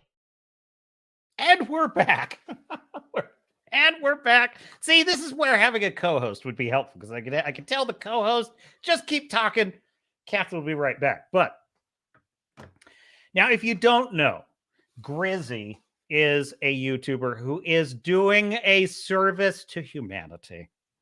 And he goes and he finds the defenders. They're fewer every day, but he finds the defenders of Disney and the MCU, etc., ad infinitum. And he catalogs and records for posterity their defenses of these trash fires. So without further ado, let's check it out. Hang on, share screen. I'm so excited. I saved this one because I'm like, I want to experience this live with you. My beloved audience, my sailors and star nuts. What do we have in the chat? Maji-chan pointing out, and it's not even good referencing other products. Yes, exactly. Talking about like Wish and the way Disney is self-referential now. You know, it's one of the best like ever kind of referential stories of Disney was those video games, Kingdom Hearts. Those were actually a really good example of how you could do this in a way that was actually fun and it told a story. But they just don't do that anymore. Star Fury says, where is the chick who is lame and gay? I know. Well, not on this stream. Not on this stream. That I know of. Be okay with people disagreeing with us on anything, right? I could handle whatever hate you guys are throwing our way. All right, guys. So we're going to jump right into this one. So a little background here is that these two did. But just real quick, I love Grizzy's voice. He's got like this voice that's perfect for memeing on these guys. Just background here is that these two did not particularly like the Marvels and had a lot of criticisms of it, some of which I even agreed with. However, when you've devoted years on your channel to being an MCU shill and then to come out and criticize something from the MCU, especially something with 3 female leads, you will trigger the woke pussy viewers that you've accumulated over that time. So this video is basically these guys walking back their criticism. That chick has the best, the crazy eyes on. Dude, this is why Wish is failing. Okay, you are looking at an image of the entire staff at Disney. Oh my God, there's that. Like, we should all beware the circumstance in which we have this expression. So anyway, here we go. Viewers that you've accumulated over that time. So this video is basically these guys walking back their criticisms of the Marvels, assuring their woke viewers that they are not sexist, and then joining them in attacking content creators that dare criticize their precious msheu. The thing that I feel I do not want us to be lumped in with, because we weren't fans of the movie The Marvels, are content creators like myself and others that rip this shit to shreds. But he's going to describe us in a different way. The crowd that is obviously feeds into whenever there's a woman on screen, they scream woke and they scream virtue signaling and they scream Disney pandering and whatever. Even though many of our criticisms of this movie are the same as yours, the only difference is we called it out ahead of time and you called us embarrassingly weak men for doing so. And then we ended up being right. And in your reviews, you stumbled into some common ground with us. Your woke viewers got pissed about it. And here you are walking it back. Because the idea of being compared to us in any way is unacceptable to these guys. Whenever there's a woman on screen, they scream woke and they scream virtue signaling and they scream Disney pandering and whatever. Because I refuse to be lumped into that category. Yeah, because the people that say that, even though they're right, they're just sick. They're just disgusting. They're just... the basket of deplorables. The racist, sexist, homophobic, xenophobic, Islamophobic, you name it. I refuse to be The most cheated on woman in America. That was, as the great El Rushmo used to say. I preferred these guys when they were just drooling, slobbering idiots, just loving this stuff and defend. He Vadered. I prefer them as that. This is the most spineless, disgusting, slavish. This is greasy and oily in the extreme. What these two guys are doing here, they are lying about the positions of the critics. Why is it failing, you moron? Why does every single thing they come out with absolutely fail? You want to sit here on your high horse and say that our criticisms are, I don't want to be lumped in with them. Well, you're the same idiots that are complaining now about stuff like Ezra not accepting his lightsaber. And well, I'm confused. How come this wasn't as good as it could have been? Because you're not listening, you dumbass. It's like, because you defend this crap. They come out with garbage, absolute garbage that doesn't tell anything resembling a story, anything resembling a character arc. They arrogantly and greedily proclaim that they have a right to an audience. They have a right to be positively affirmed because of the racial make. It's going to save lives. The Eternals is going to save lives. And you idiots are there clapping. And why? And then you want to wonder, how come no one's going to see these movies? How come they ruined Indiana Jones? What happened? What went wrong? It's like, they're delusional. These people are delusional. I got zero patience left for these idiots. Now, when I was critiquing the Marvels, what movie did I compare it to? I compared it to Wonder Woman, a brilliant film with a character journey, a story that you can follow, a character that's likable, and more on that, by the way.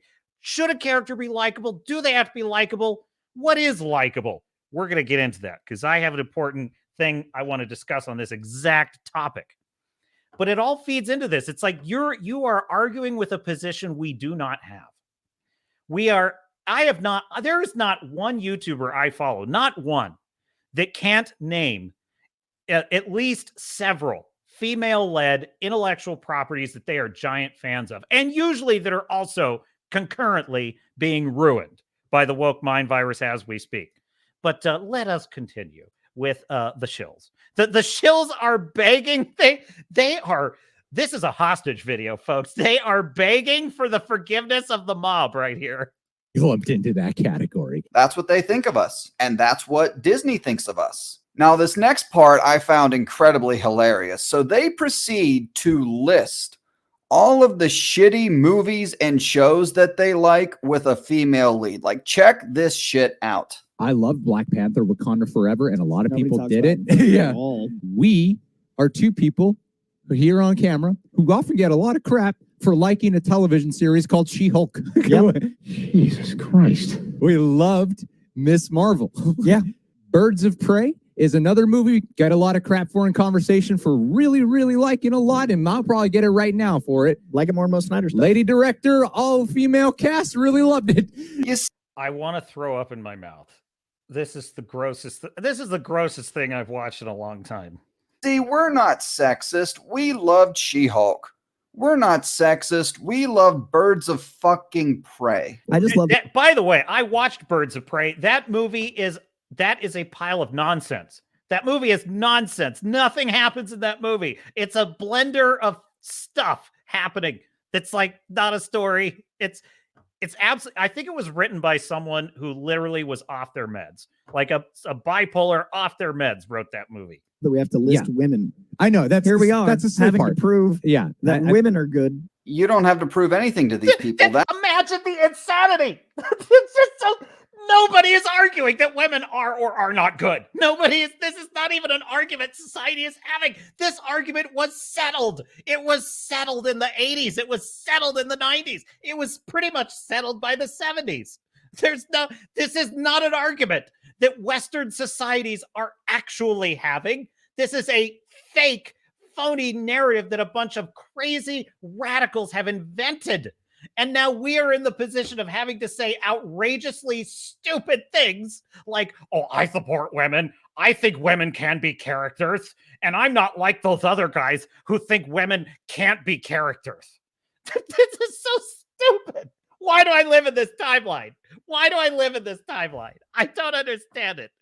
You know, it just makes me think of Gandalf talking to like, what was it, like Frodo when he's like, I wish the ring had never come to me. I wish that none of this had ever happened.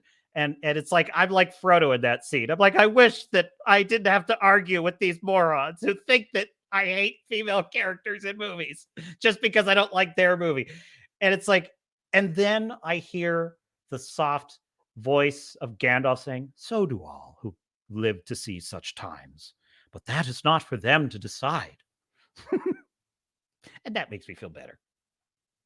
That's what your problem is. Fuck them. I only have so many fuck yous. Yeah, that's basically it. Okay, that's a step in the right direction. Fuck yous. Wait, I want to see this comment here. Okay, being anti-woke, this is a comment that's going by in their feed, is lazy, but lumping in any real criticisms with the anti-woke crowd is also lazy, and it hurts the product when we can't give authentic feedback. Never be afraid of real criticisms. You know, I fairly agree with that statement, but here's my issue. See, this is another narrative that's emerging, which is the anti-woke. Why do we not have a right to be anti-woke? They seem to think they have a right to be anti-America, anti-Britain, anti-Western civilization, anti-Western art, Russia. Like they get to be anti-whatever the fuck they want. And what do we get? One issue. We're anti-woke. Do you know what this is? This is a manipulation. This is why I said we are not backing off the woke criticism 1 inch. This is a sign that we are over the target. We are dead on over the target because this is working. Criticizing wokeness is working. Joe Rogan is doing it. Elon Musk is doing it. Bill Maher is doing it. A lot of freaking leftists are doing it. I just named 3. It's working. It's embarrassing to them. It's the one time that their own tactics are working against them. It's a taste of their own medicine, folks. They do this to everything we love. They are anti-male heroes. They are anti-Luke Skywalker. They are anti-women having roles of motherhood or romance in stories. They are anti-Lara Croft just being busty and raiding tombs. They are anti-everything that we love. Everything. They're anti-everything traditional, everything normal, everything Western civilization. And yet they bitch about us being anti-woke. Well, in the words of Grizzy, fuck them. In the words of Grizzy, fuck them. In fact, in the words of another great philosopher, I would just say, oh, hey, fuck you. But we continue. That's basically it. Okay, that's a step in the right direction, but unfortunately, these two then proceed to join the woke freaks in attacking us. There's a lot of people that don't have media literacy that are just mad because there is woman or someone with opinion or this and that, and then we get put into that because we're explaining the nuanced reasons involving editing and writing. No, they're not. No, they're not. This is the other thing, too, is have I seen people assume... Like, for example, I'll give you right now a perfect example. I have heard people saying Napoleon is cucked in the Napoleon film.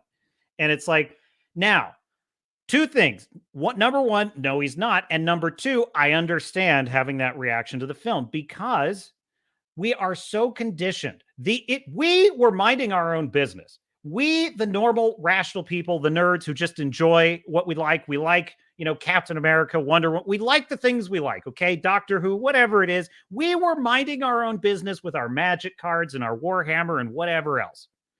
And these freaks came along and started telling us there was something wrong with all that. And there were things, Dungeons and Dragons can't have interracial romance anymore because orcs and elves mating is somehow coded anti-black, or like whatever the hell, whatever their insane delusions are, right? And we're minding our own business, and they come along and tell us that there's something wrong with all of that. And then And then we tell them, stop messing with our stuff. And they say, no one's messing with your stuff. Nothing's happening. Everything's just like it always was. What are you talking about? You're changing everything. You just made this male character a female character. Oh, that's not happening. No. That's just diversity. That's just the normal. That's just a modern audience. We're making it for a modern audience. That's not. And they gaslight us. And so when people overreact and say, well, they put a woman in it, that clearly means this is going woke. Now, that may be incorrect, but I can understand having that knee-jerk reaction because we have been under assault. We have been under a sustained war of attrition on everything we love. And the only times we're wrong is the exception, folks. It's the exception. And it is the exception that proves the rule. Because if there was no need for an exception, there would be no rule. So in other words, what I'm saying is everything that they are arguing here is based on a pack of lies, which is on top of a pack of lies. Fighting and wanting better for these characters. That's exactly what we do. The only problem, She-Hulk and Birds of Prey fans, is that our standards are higher than yours. And I don't understand the lack of comprehension. That's a good way to put it. I could have just said that instead of my sustained rant, but different strokes. Between the difference between a yelling, woke, making dumb faces in your thumbnail over the faces of actresses, or like using silly memes antagonistically, using silly memes. Oh, you don't like it, do you? Oh, you don't like it. You don't like it when we mess with things you like, huh? No. Antagonistically. Using silly memes antagonistically. What a fucking bitch, am I right? I wonder who he met by that. Anyway, moving on. Versus us going, wow, this was disappointing because we had such high expectations. And that, in a nutshell, was your biggest mistake. Having high expectations for this fucking movie. A lot of people will say, just ignore hate, ignore whatever. This is something that I actively would like to push back against, though, personally. Same. That's why we're doing this stream, exactly. I feel like, because it's really frustrating. It makes the job really hard. You know what really pisses these guys off? And you're going to love this. The fact that we have more fun ripping on the msheu than they do enjoying it. And that pisses them off. That is why these people cry, bitch, and whine on social media. That is why they try to cancel people for having an opinion they don't like. It's pathetic. And these two walking back their legitimate criticisms of the Marvels is also pathetic. The msheu is pathetic. But hey, thanks for watching. Please like and subscribe. Hat Tip Grizzy, the link is in the description. Give him a like or a follow. He's had a rough time of it. YouTube tried to shut him down. So give him some love. But that point at the end is brilliant. We have more fun. We have more fun ripping on Ahsoka and Secret Invasion and the Marvels and Nick Fury petting a kitty. We have more fun ripping on Nick Fury petting a kitty than they have fun watching Nick Fury pet a kitty.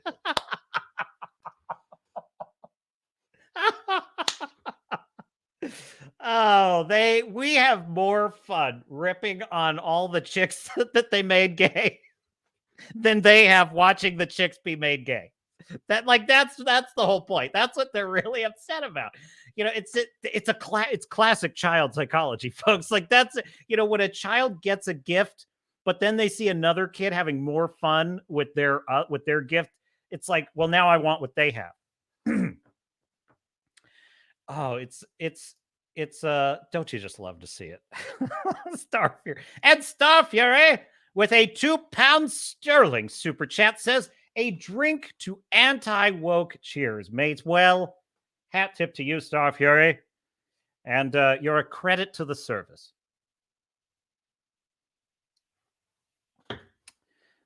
You know what, Star Fury? You would love the Duke of Wellington.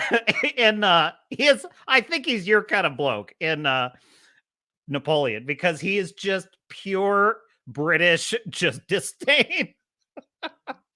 Like, I felt like he's not even like a character in the movie. They literally, when the Battle of Waterloo happens in the movie. They bring in the Duke of Wellington almost as like an afterthought.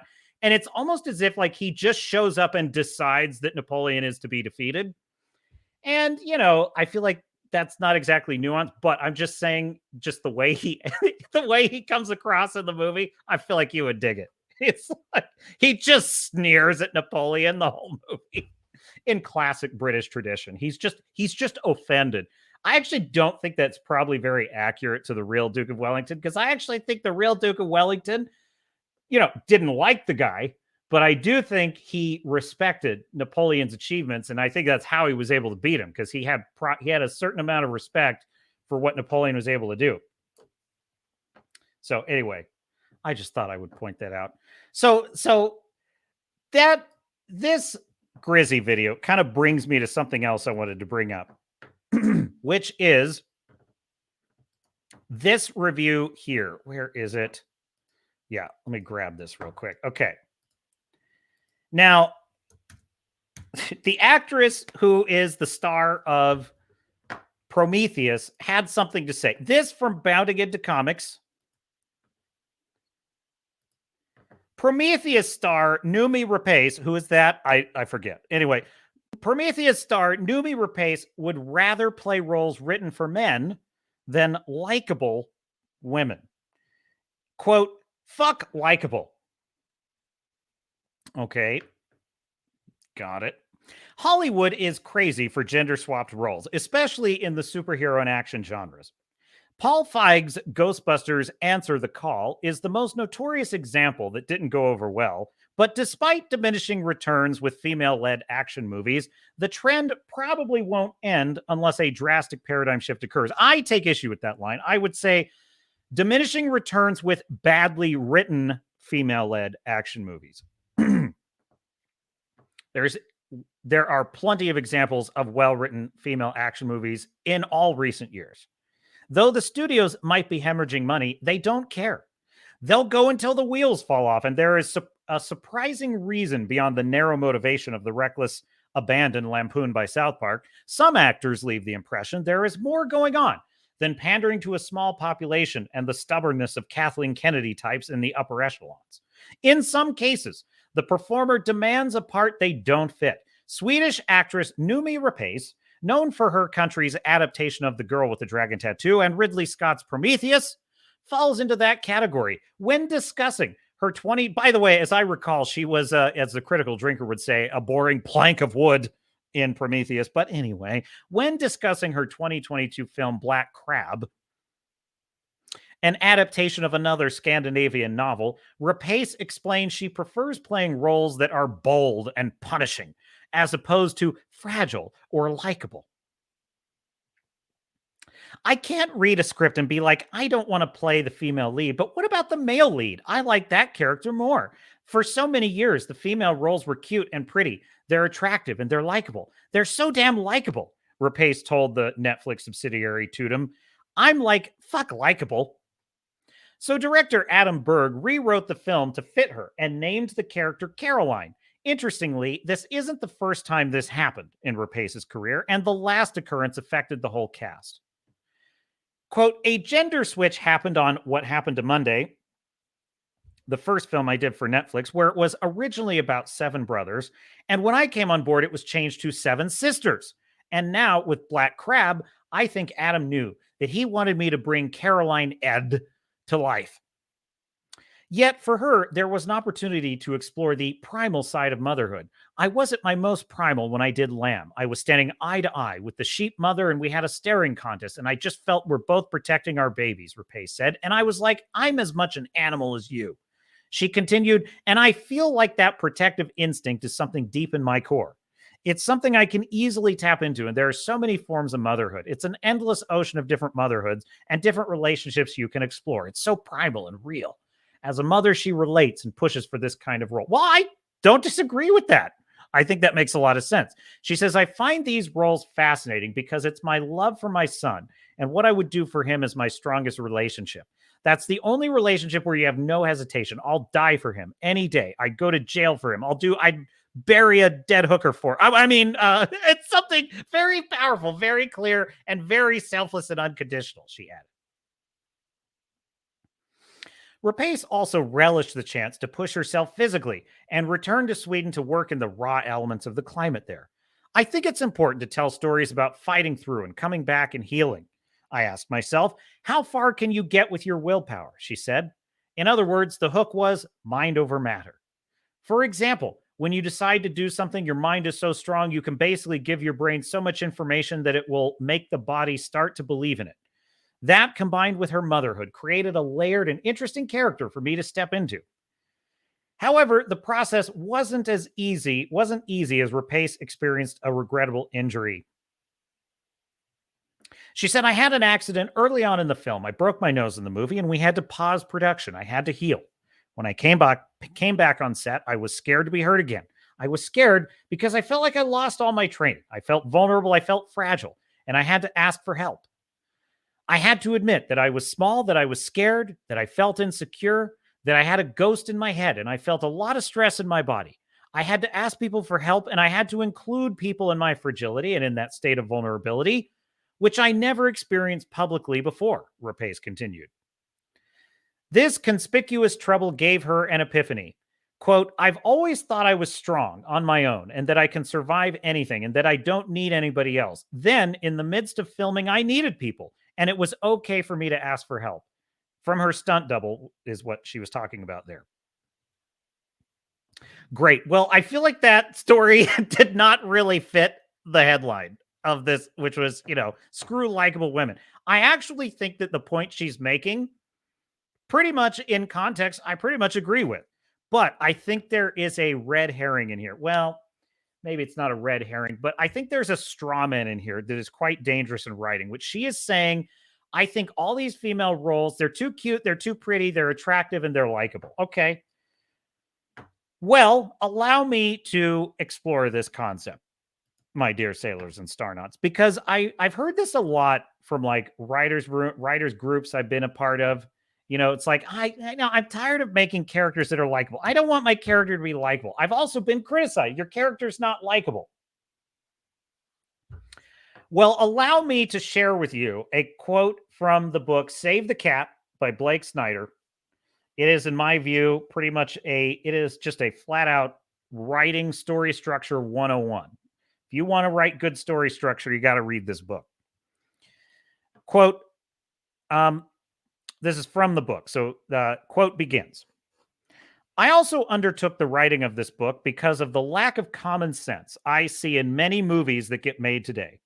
For all the knowledge out there, many in Hollywood forget the basics and ignore what works, thinking that just because they have studio offices and big expense accounts, they don't need to follow the rules anymore. And frankly, this drives me up a tree. Disney, anyone?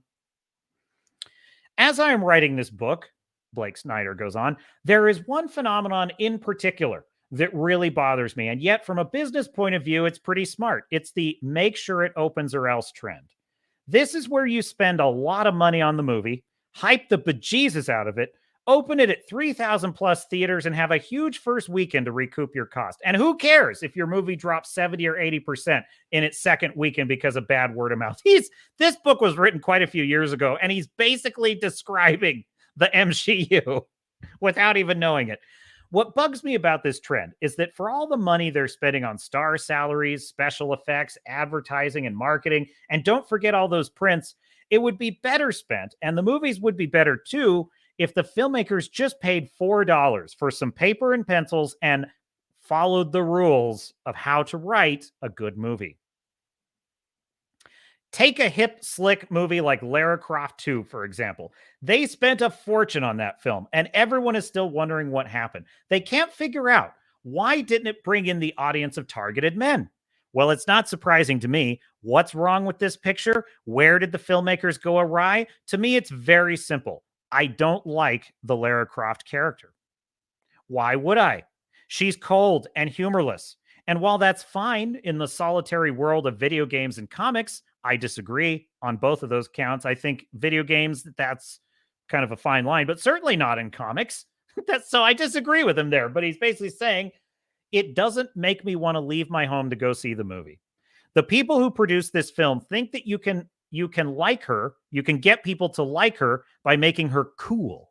This is what amounts to character development in Al Caron movies. She drives a cool car. That's someone's idea of how to create a winning hero. He's basically describing every idiot that wrote the Marvels, Wish, Ahsoka. Blake Snyder goes on, well, folks, I don't care how cool it is. It isn't going to work. Why? Because liking the person we go on a journey with is the single most important element in drawing us into the story. I say again, it is the single most important element in drawing us into the story, is liking the character we are on the journey with. Which brings us to the title of this book, Save the Cat. Save the what? I call it the Save the Cat scene. They don't put it into movies anymore, and it's basic. It's the scene where we meet the hero, and the hero does something, like saving a cat, that defines who he is, makes us, the audience, like him. Notice he's using the masculine pronoun here because it applies to male heroes as well. In the thriller Sea of Love, Al Pacino is a cop. Scene 1 finds him in the middle of a sting operation. Parole violators have been lured by the promise of meeting the New York Yankees, but when they arrive, it's Al and his cop buddies waiting to bust him. So Al's cool. He's got a cool idea for a sting anyway. But on his way out, he also does something nice. Al spots another lawbreaker who's brought his son, coming late to the sting. Seeing the dad with his kid, Al flashes his badge at the man, who nods in understanding and exits quick. Al lets this guy off the hook because he has his young son with him. And just so you know, Al hasn't gone totally soft. He also gets to say a cool line to the crook. Catch you later. Well, I don't know that's like Al Pacino. Catch you later. Well, I don't know about you, but I like Al. I'll go anywhere he takes me now. You know what else? I'll be rooting to see him win. All based on a 2-second interaction between Al and a dad with his baseball fan kid. Can you imagine if the makers of Lara Croft 2 spent $4 on a good Save the Cat scene instead of $2.5 million on the new latex bodysuit for Angelina Jolie? They might have done a whole lot better. That's why the name of this book is Save the Cat. It's emblematic of the kind of common sense basics I want to get across to you. And there it is. Close quote. So that is what a Save the Cat moment is. In his example there, Al Pacino's character is a cop who lets a crook off the hook. Now, that does not mean that the character has to do something that is sweet and super nice. It's just something that makes you sympathetic to them, something that shows their personality in a way that makes you invested in their character. Yes, so notice that scene begins with, he has a really cool sting operation, and that makes him cool. But that doesn't mean we like him yet.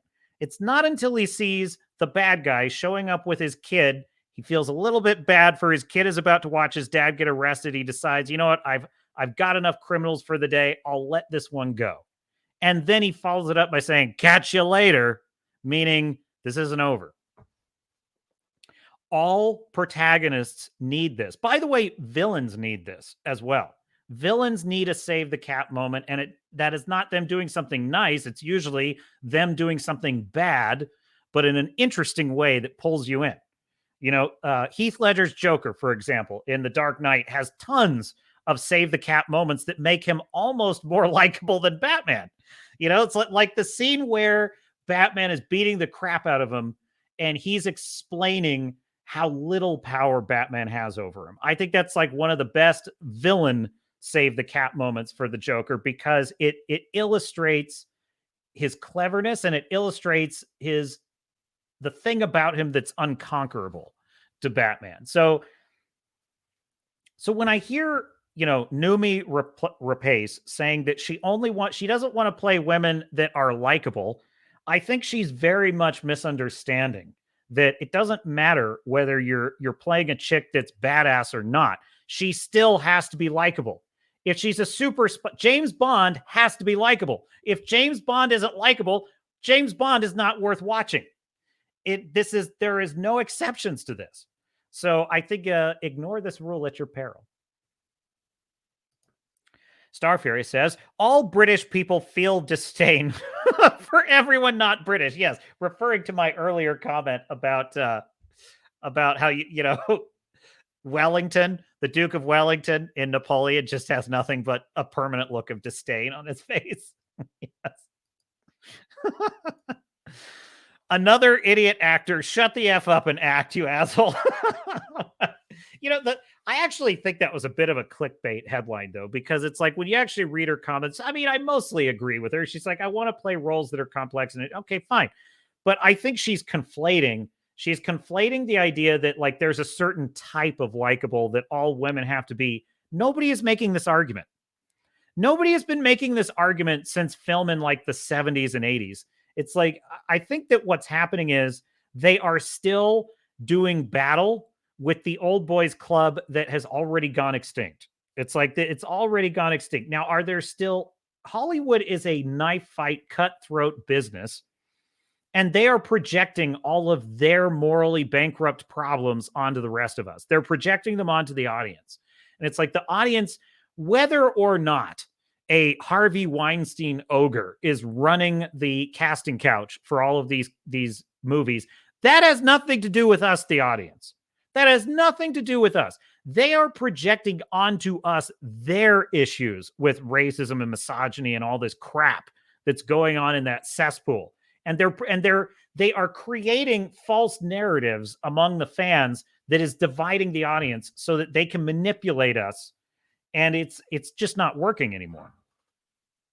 It's just not working. So, and Wrangler in the Rumble chat makes a good point. Hit the like button and all that jazz. Well, thank you, Wrangler. I appreciate that. You are watching the Captain's Cast on the Swords and Starships channel with your host, Captain Garrett. And every Sunday night. So, yes, Napoleon, bit of a mixed bag. What else did I have in the stack of stuff? I felt like I had... Was there a trailer I missed last couple of weeks ago? I felt like I had a whole bunch of trailers. We did the Ghostbusters, Avatar, Alien, Masters of the Air. Best time of the day is Sunday with the Captain and the crew, says Starfury. Well, thank you, Starfury. I thought you disdained anyone not British. I'm British adjacent. So maybe that's why I get a pass. Yes, I'm an Anglophile, basically. I'm obsessed with British history, especially British naval history. I do feel they did not give the Duke of Wellington his fair due. I mean, really, I think if I were writing Napoleon, it would have been the Battle of Waterloo would have been the centerpiece of the story. It would have been kind of what all the story was built around. And I think I would have made Duke of Wellington his antagonist. And I would have made the B story would have been about Wellington studying Napoleon's battles and studying his victories. I think one of the things that went wrong with this movie is I think Ridley Scott could not decide whether he wanted to do a character study, a military history study, or kind of a meditation on like empire and the folly of building empires. Like, I think there was kind of three different competing like thematic frameworks of this movie. And that's why I say it just felt like it was a mini series and not a movie, because a mini series could sort of have the space to deal with all those different elements. But I feel like where Oppenheimer succeeds, where this film fails, is that Oppenheimer is just a character study of Oppenheimer. And it's only really concerned with Oppenheimer's state of mind as relates to the moral consequences of what he did. Well, that's a pretty good focus for the story, right? And really all the other history of like the bombs being dropped and all that, that's actually all peripheral to Oppenheimer and the study of his mental state, both in creating the bomb and the fallout from creating the bomb. Which is why, you know, a lot of people's reaction to Oppenheimer is, well, we didn't even see the bombs dropped. And it's like, well, no, because that's not the subject of the story. That's, you know, there were some wokies that were like, well, we didn't see any Japanese people getting bombed. And that's very mean and racist. And it's like, well, that wasn't the point. That's not what the story is about. The story is about Oppenheimer and his mind and his soul. That's the story. And the problem with Napoleon is it wasn't really about any one thing in particular. It wasn't about Napoleon and his state of mind. And sadly, I think that actually would have been a really good framework for it, because I did get kind of one takeaway from the film, which is that Napoleon's whole life was war. His whole life was war. And he was in the war. He wasn't just commanding armies. He was out there on the battlefield in the war. And that's a pretty amazing thing. That is a cultural conceit of the late 18th and early 19th century, which is long gone. You know, George Washington actually, as a sitting president, led troops to put down the Whiskey Rebellion. So it was a time in which that sort of thing could still happen. An actual head of state could be leading armies in battle, which is kind of a magnificent thing. Now, I think that would have been a pretty interesting angle of like, what was the cost of Napoleon spending his whole life in a state of constant war? What was that like? Was it worth it? What was the moral cost of it? What was the spiritual cost of it? I think that could have been a really interesting character study. And Joaquin Phoenix is definitely the actor for that. But it was too diluted. It just got lost in all the other things that were going on. It was also a very geopolitical kind of story as well. And it was too much butter. It was too little butter scraped over too much bread. It's kind of my impression of it. Wrangler says Good Burger is on Paramount Plus, isn't it? They brought that one back, didn't they? I haven't seen it. Starfear says, has there been a decent Wellington biopic? Not that I am aware of, but I remember a lot of what I know of Wellington was from that magnificent History Channel breakdown of it was like a 3-hour episode of just the Battle of Waterloo. And they went deep into the Wellington lore. And I just thought he was just a super interesting figure. So this movie has gotten me interested in digging back into the Napoleonic Wars and stuff. So, you know what? We still have not gotten a decent Napoleonic naval war story since Master and Commander: The Far Side of the World. And I deeply wish that they had made a sequel to Master and Commander. That could have been so cool. But let's face it, it was more made for me. It was made for me. It was made for me. It wasn't made for most people, I don't think. But I love that movie. It is so good. But it does suffer from a bit of a slow pace. Oh my God, Star Fury, you are singing my song. You are singing my song. A Lord Horatio Nelson biopic for the win. Oh, I would love that. I would love that.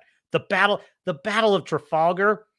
Oh, could you imagine the glory of seeing that on film? Oh my God, it would just be amazing. I would love to see the Battle of Trafalgar done properly.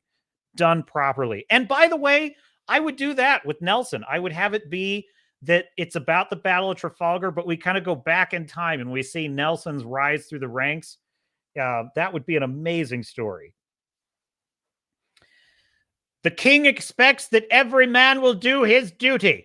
That was his message to all of the sailors on the day of the Battle of the Battle of Trafalgar, the Battle of Nostalgia. I almost said the Battle of Nostalgia.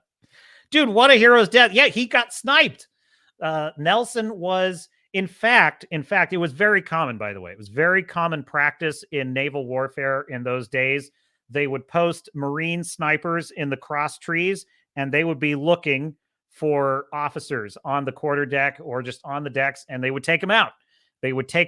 And so it was pretty common that a lot of navies would they would make sure their officers weren't dressed like officers at times. And Nelson was warned that, like, yeah, you better be careful, my lord, because they're going to be hunting for you. And he sort of ignored that warning. It was like, no, he was going to stand proudly on his quarterdeck. And he did, and he caught one from a sniper, and he died later that day. Very sad, but definitely a hero's death. He kind of went out on his greatest victory. And dude, his tactics in that battle are phenomenal. They're just, they're just brilliant. As brilliant as Napoleon's tactics were on land, Nelson's tactics at sea were just incredible. And Nelson was very aware of his advantages in the Battle of Trafalgar, which is that British sailors were far more experienced and battle hardened than French sailors. They just were. And they had a faster rate of fire. Nelson was very well aware of all that, and he used it to brilliant effect in his battle plan. So that could be excellent. I'll tell you what, I also love reading about how the British fleet just spanked Mussolini's fleet in World War II in the Mediterranean. Mussolini had all of these amazing battleships. He built these amazing battleships. And what happened? The British just had them bottled up in Italy for most of the war and then finally just torpedoed them all. So Mussolini had the most pathetic, like arc of all the dictators. He had the most pathetic arc of World War II. Everything he did was basically turned to crap. He mostly became a nuisance for Hitler by the end.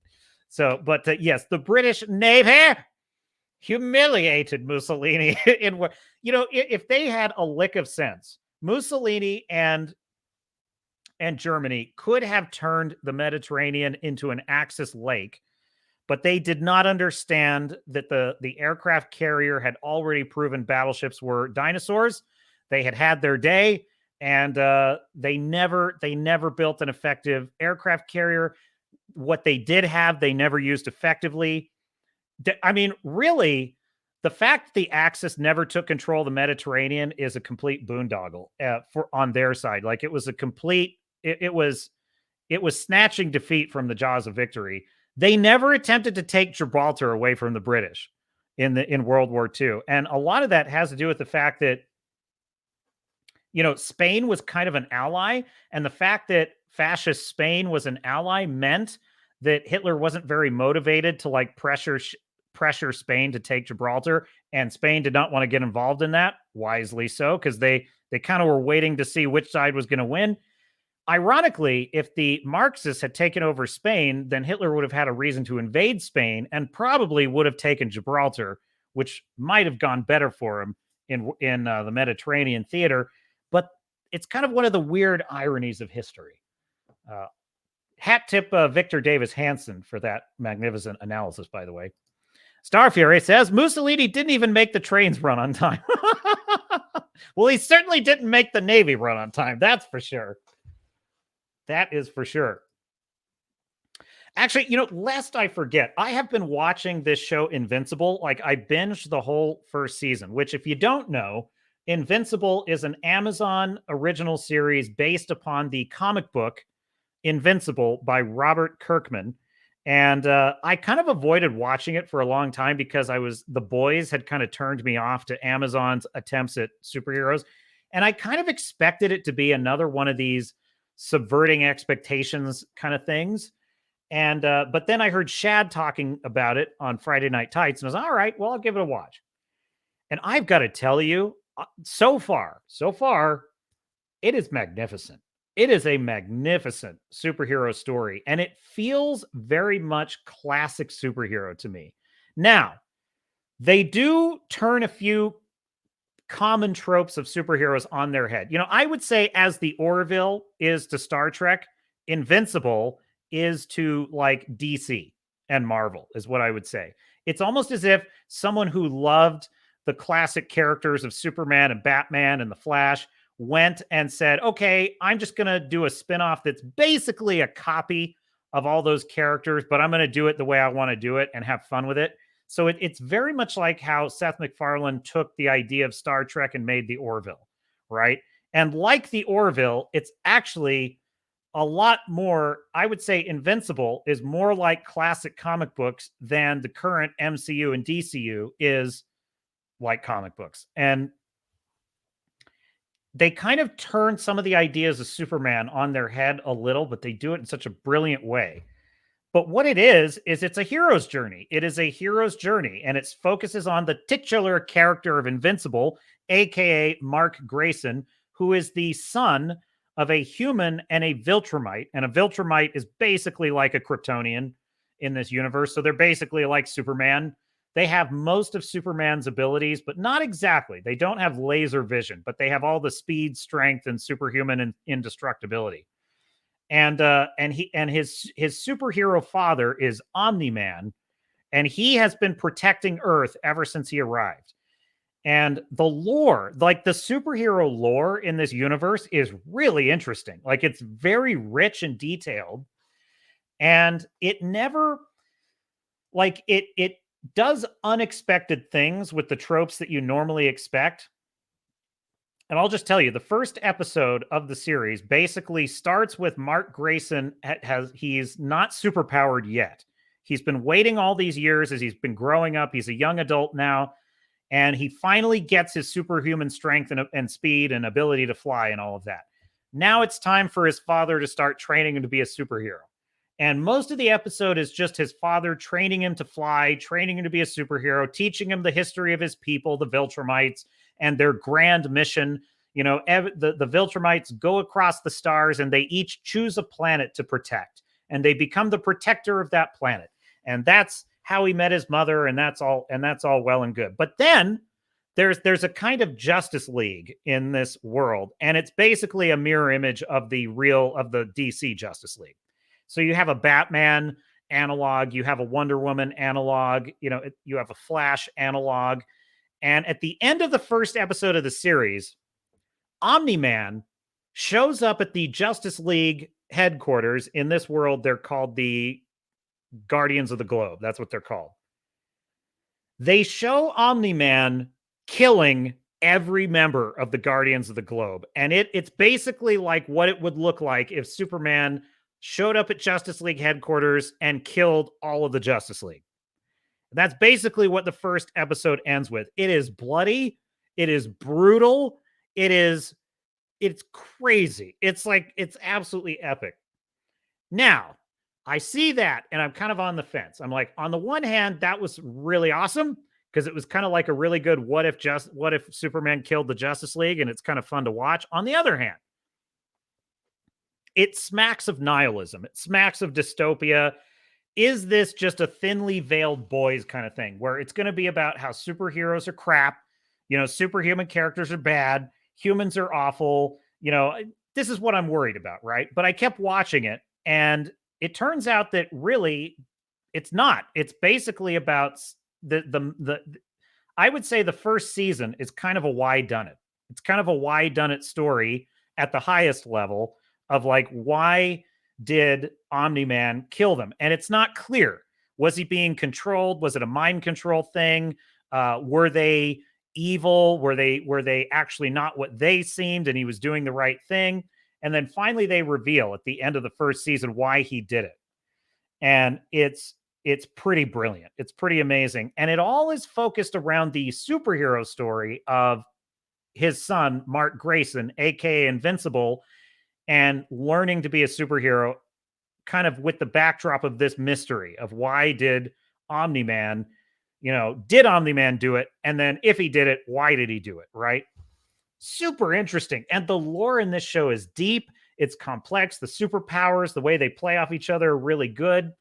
I'm just loving the shit out of this show so far. So anyhow, I'm watching I'm recommending it. I feel like the first season, I would give it 8 out of 10. I would give the first season an 8 out of 10 on the epaulets. It's really good superhero storytelling. I don't know how accurate and faithful it is to the comic books because I haven't read the Invincible comic books, but I'm kind of interested now. It's by Robert Kirkman, who, if I'm not mistaken, did The Walking Dead. Yeah, I'm pretty sure. Kirkman is the Walking Dead guy, which is also kind of why I was a little bit unsure if I would like it, because I'm thinking, I've kind of had enough of The Walking Dead. But clearly, Kirkman is a comic book storyteller. He is clearly a comic book fan, and just based on this being based on his source material. And it has moments where it kind of borders on some woke messaging in there once in a while, but I would not call it woke because at the end of the day, it's a story about complex characters who have complex motivations. They have strengths and weaknesses and flaws, and they have to figure out where they stand in this world. So it's mostly pretty agenda free, I would say, is Invincible. What strikes me about this show is that it's basically an example of everything we are not getting from the MCU, from DC, from all of these superhero properties. We're not getting any of this. Like these character journeys, the fact that like Mark has to learn how to fly. By the way, there's lots of female superheroes in this story, and they are all done exceptionally well. There's a character called Adam Eve. She's basically a kind of Green Lantern in this universe. Her character is brilliant because, yes, on the one hand, she's a badass babe, and she's got basically the Green Lantern's powers, but they also delve into her troubled family life, the fact that she has a very difficult relationship with her parents who don't approve of her being a superhero. She has moments where she has a crisis of faith. There are battles where she gets her ass handed to her. They show a kind of alternate reality where, Invincible is evil and winds up as a villain. And they show that she does not stand a chance against him because he's basically Superman. He's basically the son of Superman is what his powers are like. So she's just not as powerful. Her powers aren't as powerful. So this show is not afraid to show characters of all different types with their strengths and weaknesses, the way that their powers play off each other. It is a star-studded cast. I absolutely love it. I absolutely love Invincible. So I'm curious if you guys have any thoughts on it. So let me know if you're watching it. If you have any thoughts, I am all ears. I am all ears. Now, I bookmarked something else for today, and I think I put it under the category of maybe. I think I put it maybe. Oh, yes. This Marvel's review. I believe Valiant Renegade just dropped an analysis, and I have not seen it. What the hell? Why don't we take a look at Valiant Renegade's analysis of the Disney dumpster fire? Bear with me 1 second here. I should have bookmarked it because I pretty much knew I wanted to take a look at it, but it just dropped just before the episode. So hat tip Valiant Renegade. I will make sure I put this in the description after the stream. Quickly put a like on that video. So please like and subscribe. The Valiant Renegade is a numbers guy. He is a numbers guy, and he is brilliant at breaking this stuff down. I am more of a story structure, story critique guy. I am not as I don't get as into the weeds on the numbers. So Disney, it's been a year of flop, roll after tape, fail, after bomb, after dud, after I'm running out of vocabulary to describe all of the box office woes the Walt Disney Company has suffered, aren't we in all? 2023, now seemingly turning in their 7th flop of the year. And, well, you know what they say. You can wish in one hand and crap in the other and see which one you fill first. Break out the toilet paper, Disney.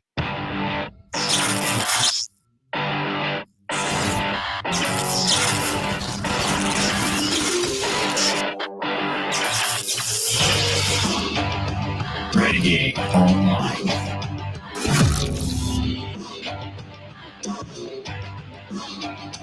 Well, folks, welcome back. Another great day here at Valiant Renegade. It's good to see everybody out there once again. And if you are like one of the many folks watching this video, not yet subscribed to this channel, please take a moment and turn that little red subscribe button to gray. Hit that like button, hit that notification bell, share this sucker out on the social medias, and of course, please do leave a comment before you head out the door. Dude, this guy has a classic radio disc jockey voice, Valiant Renegade. He has, do you remember, what was the name? Casey Kasem?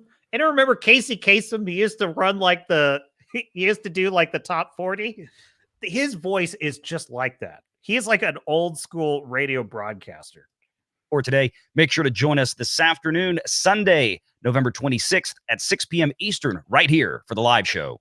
Bad weekends at the box office seems to be the recurring theme in 2023 for the Walt Disney Company, and Wish is no different. This just out from Deadline magazine and Anthony D'Alessandro, Songbirds and Snakes.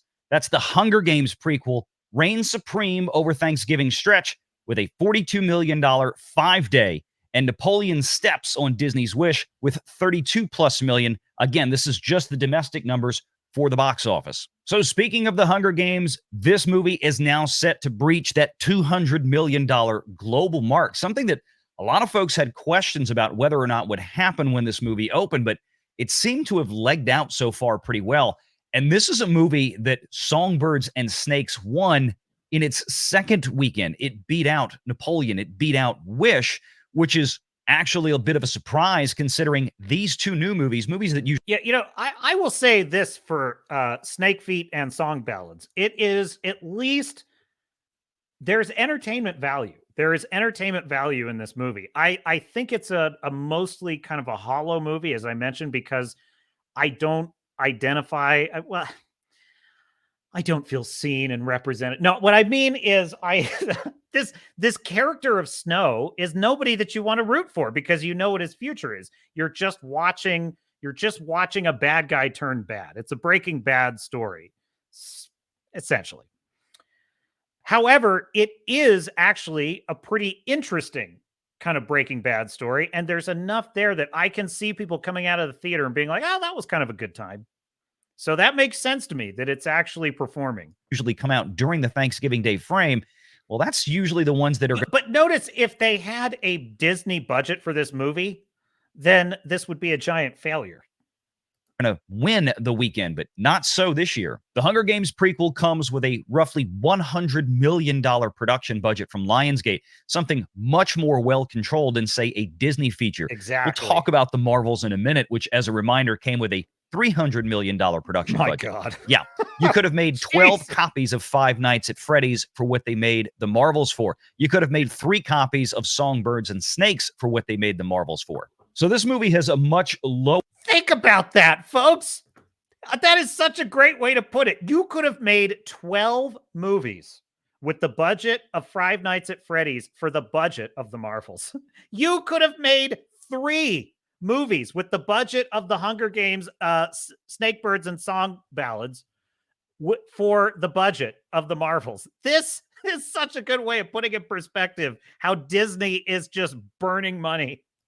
Lower hill to hurdle itself over. If it gets to somewhere around $400 million globally, it's probably broken even. But then again, this is Lionsgate, who still has very lucrative third-party contracts out there for post-theatrical distribution, which they pick up a good bit of money on the back end. I think at the end of the day, Lionsgate is going to be just fine with this, even if it's not going to turn in the financial result that they were hoping for. Also coming in on its second weekend is Trolls Band Together. $145 million.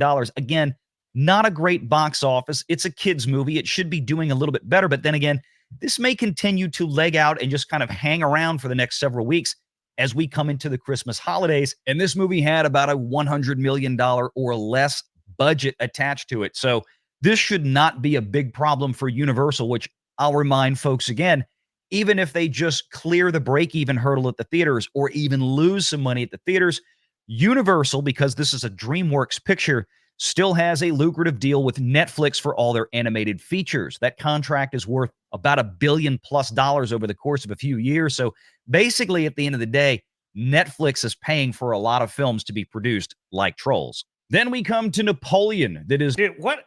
This guy, Hat Tip Valiant Renegade, that is a freaking banger analysis. That is just a great breakdown of what's going on. Look, fuck, that is 2. That's basically that. So he just named Trolls, and then what was the other one?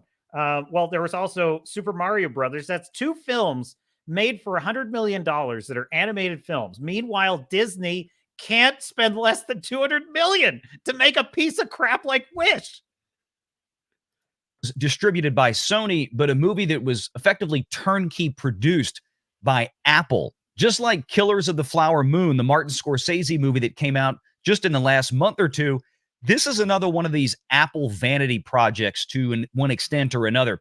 Apple is shelling out $200 million, what seem to be turnkey fees to people like Ridley Scott and Martin Scorsese to not only produce the film, but also to pay them all the back ends up front for putting it on Apple TV, which is what these movies are ultimately made for. That but Apple makes so started much realizing sense. a while ago, instead of just throwing stuff directly onto Apple TV, why don't we put it in theaters for 30 days or so that they become eligible for major awards like the Oscars? And that's exactly what they've done here with Napoleon and Killers of the Flower Moon. I don't think either of these movies actually cost the reported $200 million production budgets that are floating out there. I think that's just what Apple paid as a one-time fee to make these movies in-house products to get onto streaming.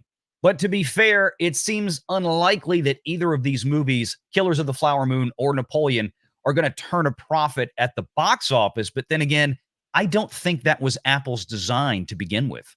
Then, of course, that is, this is such an odd trend because I've got to say, this does not bode well for art. Like, this trend right here does not bode well for people who love film. People who love cinema.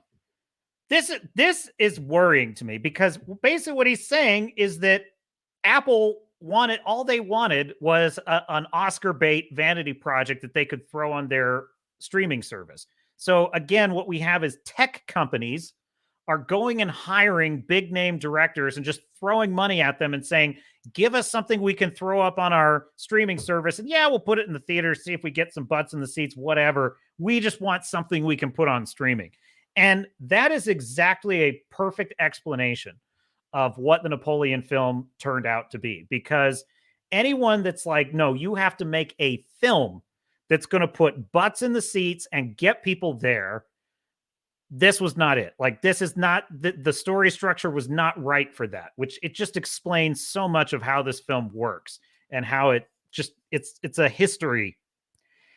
It's a really good historical reenactment is what the film is. That makes so much more sense. And it's like, dude, they split the difference. They split the difference and they got the worst of both worlds. Because on the one hand, if they made this to be a proper film, the way that, like the way that Christopher Nolan did something like an Oppenheimer, if they had done that, I think it could have been a much better project. But on the other hand, it would have worked even better as just a miniseries. But instead, they went for the worst of both worlds, which is kind of a miniseries stuffed into a film. And they're going to keep doing this. Like, they're going to keep commissioning odd, like, made for it. You remember the expression made for TV? Back in the day, they would make movies, but they were just made for TV, and you just knew they were going to have a lower budget. Now, there were some good ones that came out, even some pretty iconic ones, like The Day After Tomorrow, for example, which was about a nuclear war, or Stephen King's Storm of the Century, which was a really good kind of miniseries made for TV movie. Still holds up, I think. But this trend of made for streaming movies put in theaters, folks, I'm not excited for this. Of course, there's the continued hot mess of The Marvels, one of the biggest Disney flops of the year. Baby, and that's burn. saying something when they seem to have 7 others so far in 2023. This may wind up being the worst, considering a roughly $300 million price tag net, we think, after film tax credits because of all the reshoots that came in after the most recent financial reporting, as cited by Caroline Reed at Forbes magazine. Right now, this movie, through its 3rd weekend, only stands at $187 million globally. So yes, the projection of a $300 million loss on this latest MCU disaster stands. But let's get to the real mess of the week, and that is Wish, looking at $31.7 million.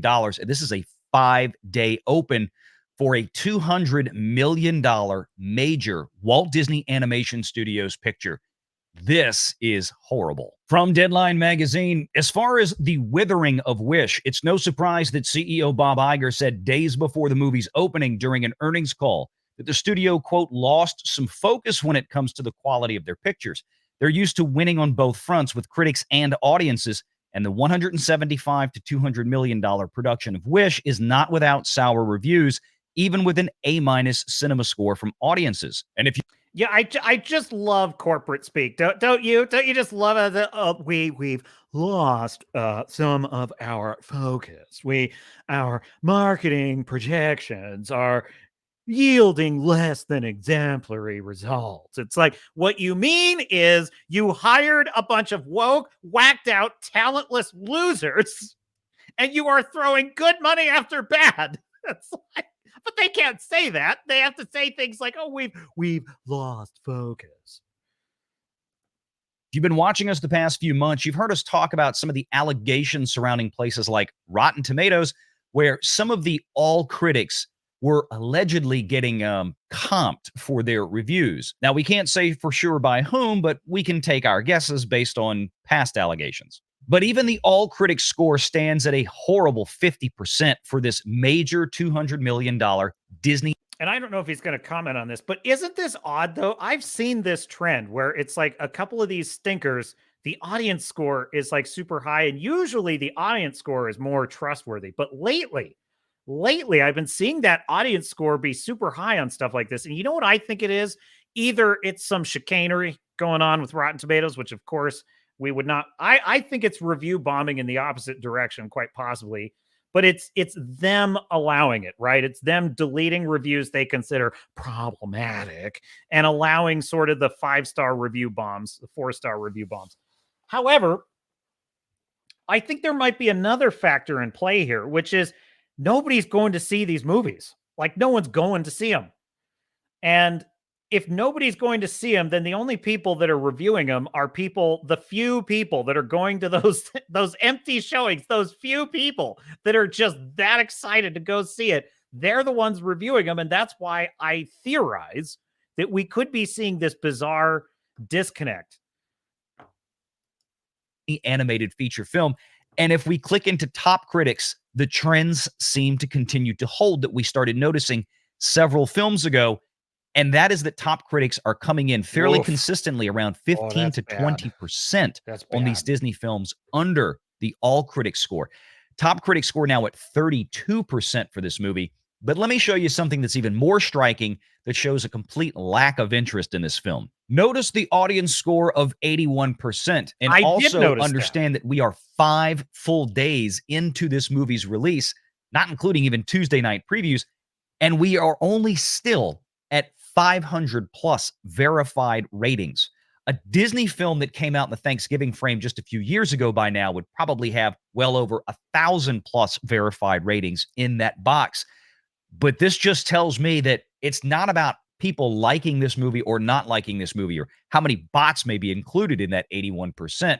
It's Disney. There's probably a fair bit, but it's about the complete lack of reviews at this point for this film, which is rather striking. We saw the same thing a couple of weeks ago with the. So he basically agrees with my theory, which is that no one is watching it.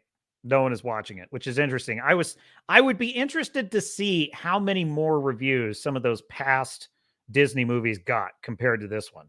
Because he's saying 500 is low, which I have no frame of reference for that, but I'll take his word for it. Marvels on Rotten Tomatoes scores, where even after several days, it hadn't crossed the 500 verified ratings threshold. That seems to indicate pretty strongly that people have really checked out of the Disney brand. Back to Deadline, when we start hearing things about the lackluster summer pick Elemental being one of the biggest movies on Disney Plus, it's clear the Mouse House is in competition with itself. On the upside, theatrical boosts the downstream potential, but simultaneously, if the movie looks same old, then families aren't rushing out to it. They'll wait for it on Disney Plus. Even though Disney executed the best D-Day marketing blitzkrieg during an active strike with Wish, with promotional partners like McDonald's, Neiman Marcus, Verizon, Cheerios, the most viewed Disney trailer on TikTok in the first 24 hours, and synergies on FX, Freeform, Disney Plus, and ABC, with the latter's Dancing with the Stars, Disney 100 night kicking off a Wish sweepstakes. Nobody is rushing en masse to go see it. And that's twofold. They have seen this plug-and-play princess movie before with the silly sidekicks, a talking goat and a puppy star. And they can wait for this. And that continues to be the hallmark problem with Disney that we continue to bring up. And that is that there is really little to no originality in Disney anymore. They are no longer the great storytellers that they once claimed to be. At least it's been a very long time since we've had that level of consistency. Disney just keeps making the same movies over and over again with the same excessively bloated budgets. And if anything, they seem to keep getting bigger. And unlike their competition down the street at Comcast Universal and things like Trolls, Disney's refusal to license these films out after they leave the theaters to third parties like Amazon and Netflix are only compounding the situation.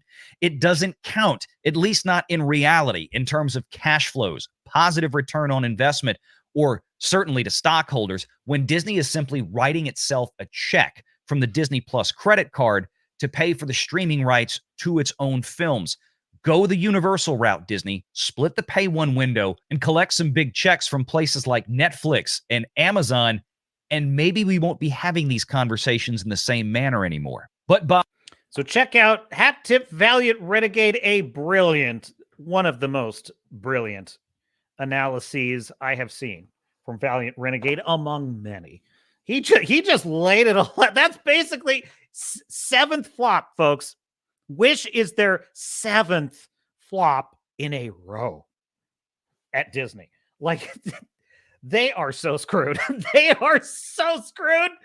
Those activist idiots are running everything at that company. That Bob Iger, how is he going to get rid of them? He doesn't even want to. He agrees with them. He's one of them. But even he's got to know that, like, these people are cancer to storytelling. Dude, let me just boil all that down into one simple thing. Propaganda storytelling turns everything it touches into crap. Everything the woke touch turns to crap. Everything. Why? Because their ideas are nonsense. They're nonsense. They are at war with... It doesn't even matter. It doesn't even matter what it is or why it is. If it is something that has existed for a long time, a wokey sees that like a shiny object and says, that thing has always been that way for a long time, at least 100 years. I wonder what about that thing is therefore bad. And that is how they look at the world. That is how they look at absolutely everything. If it just so happens that a character has been this way in a story for a long... Princesses have often been pretty in movies, and little girls have liked princesses being pretty in movies and emulated them and dressed up like them. And that's been a thing for a long time. So why is that bad? There's something bad about that. We have to do the opposite. They're like this with everything. And it's like, boys seem to like stories about heroic men going on adventures and defeating evil.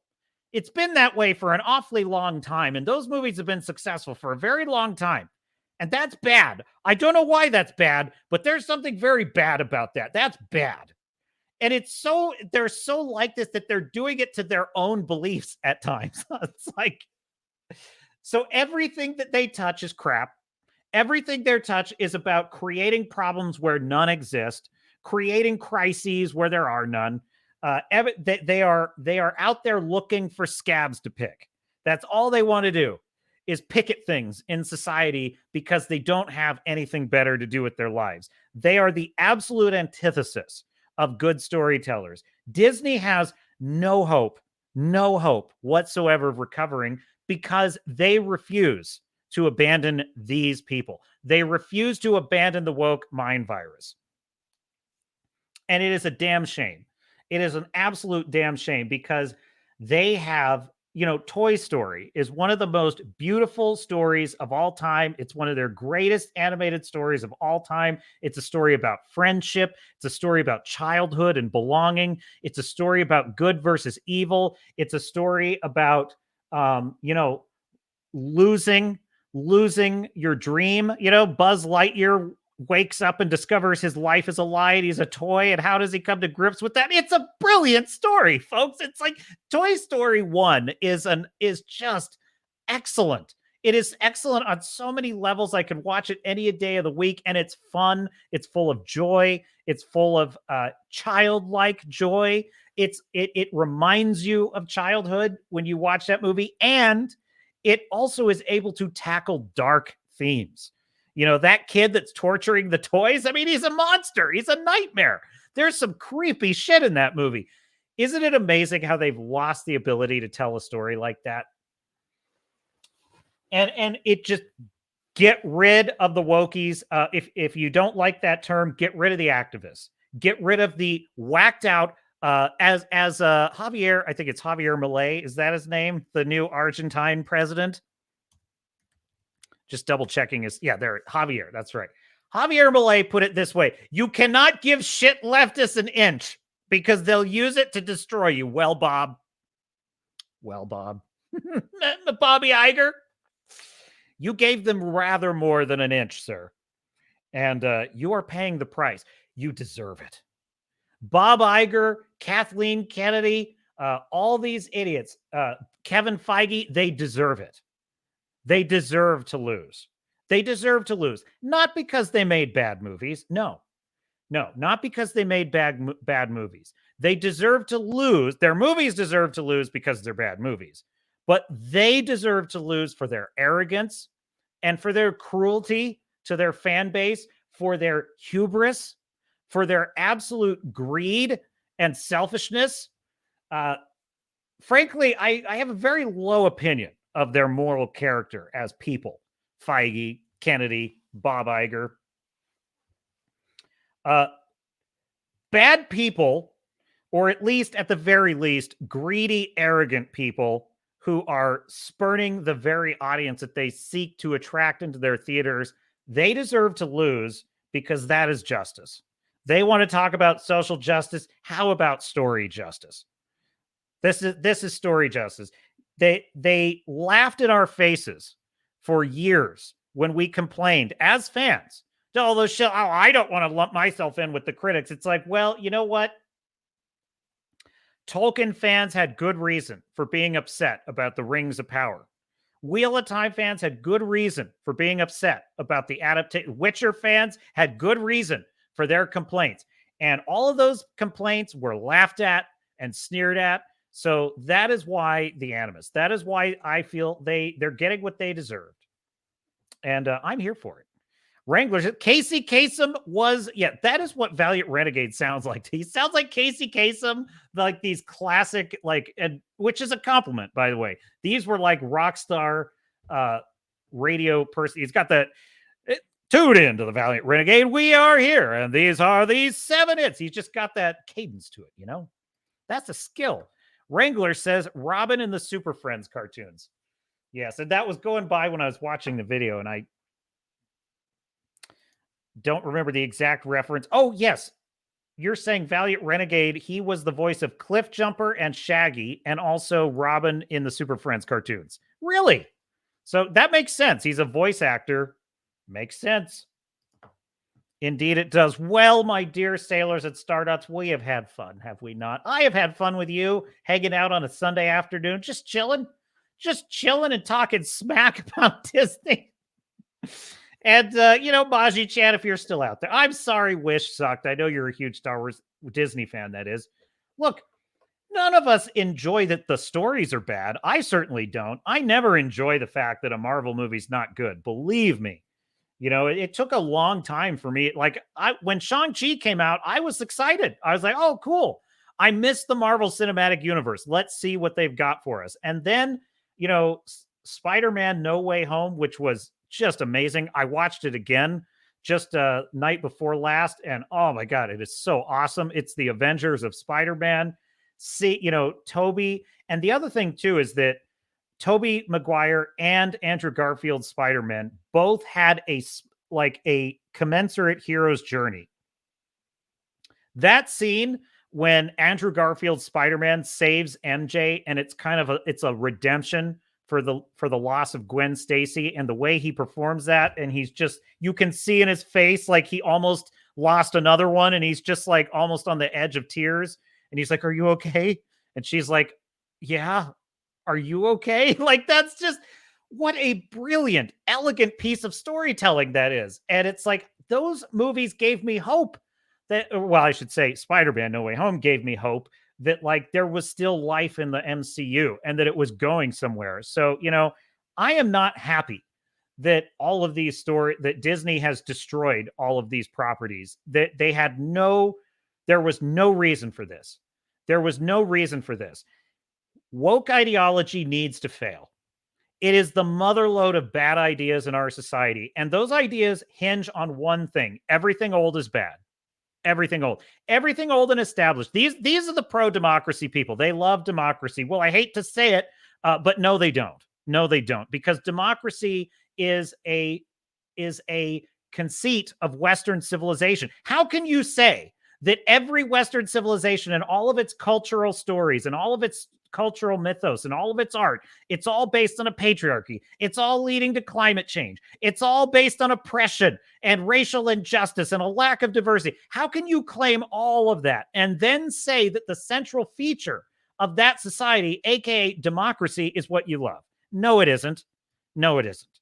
Because you hate everything about what Western civilization is founded on, most of all, its stories.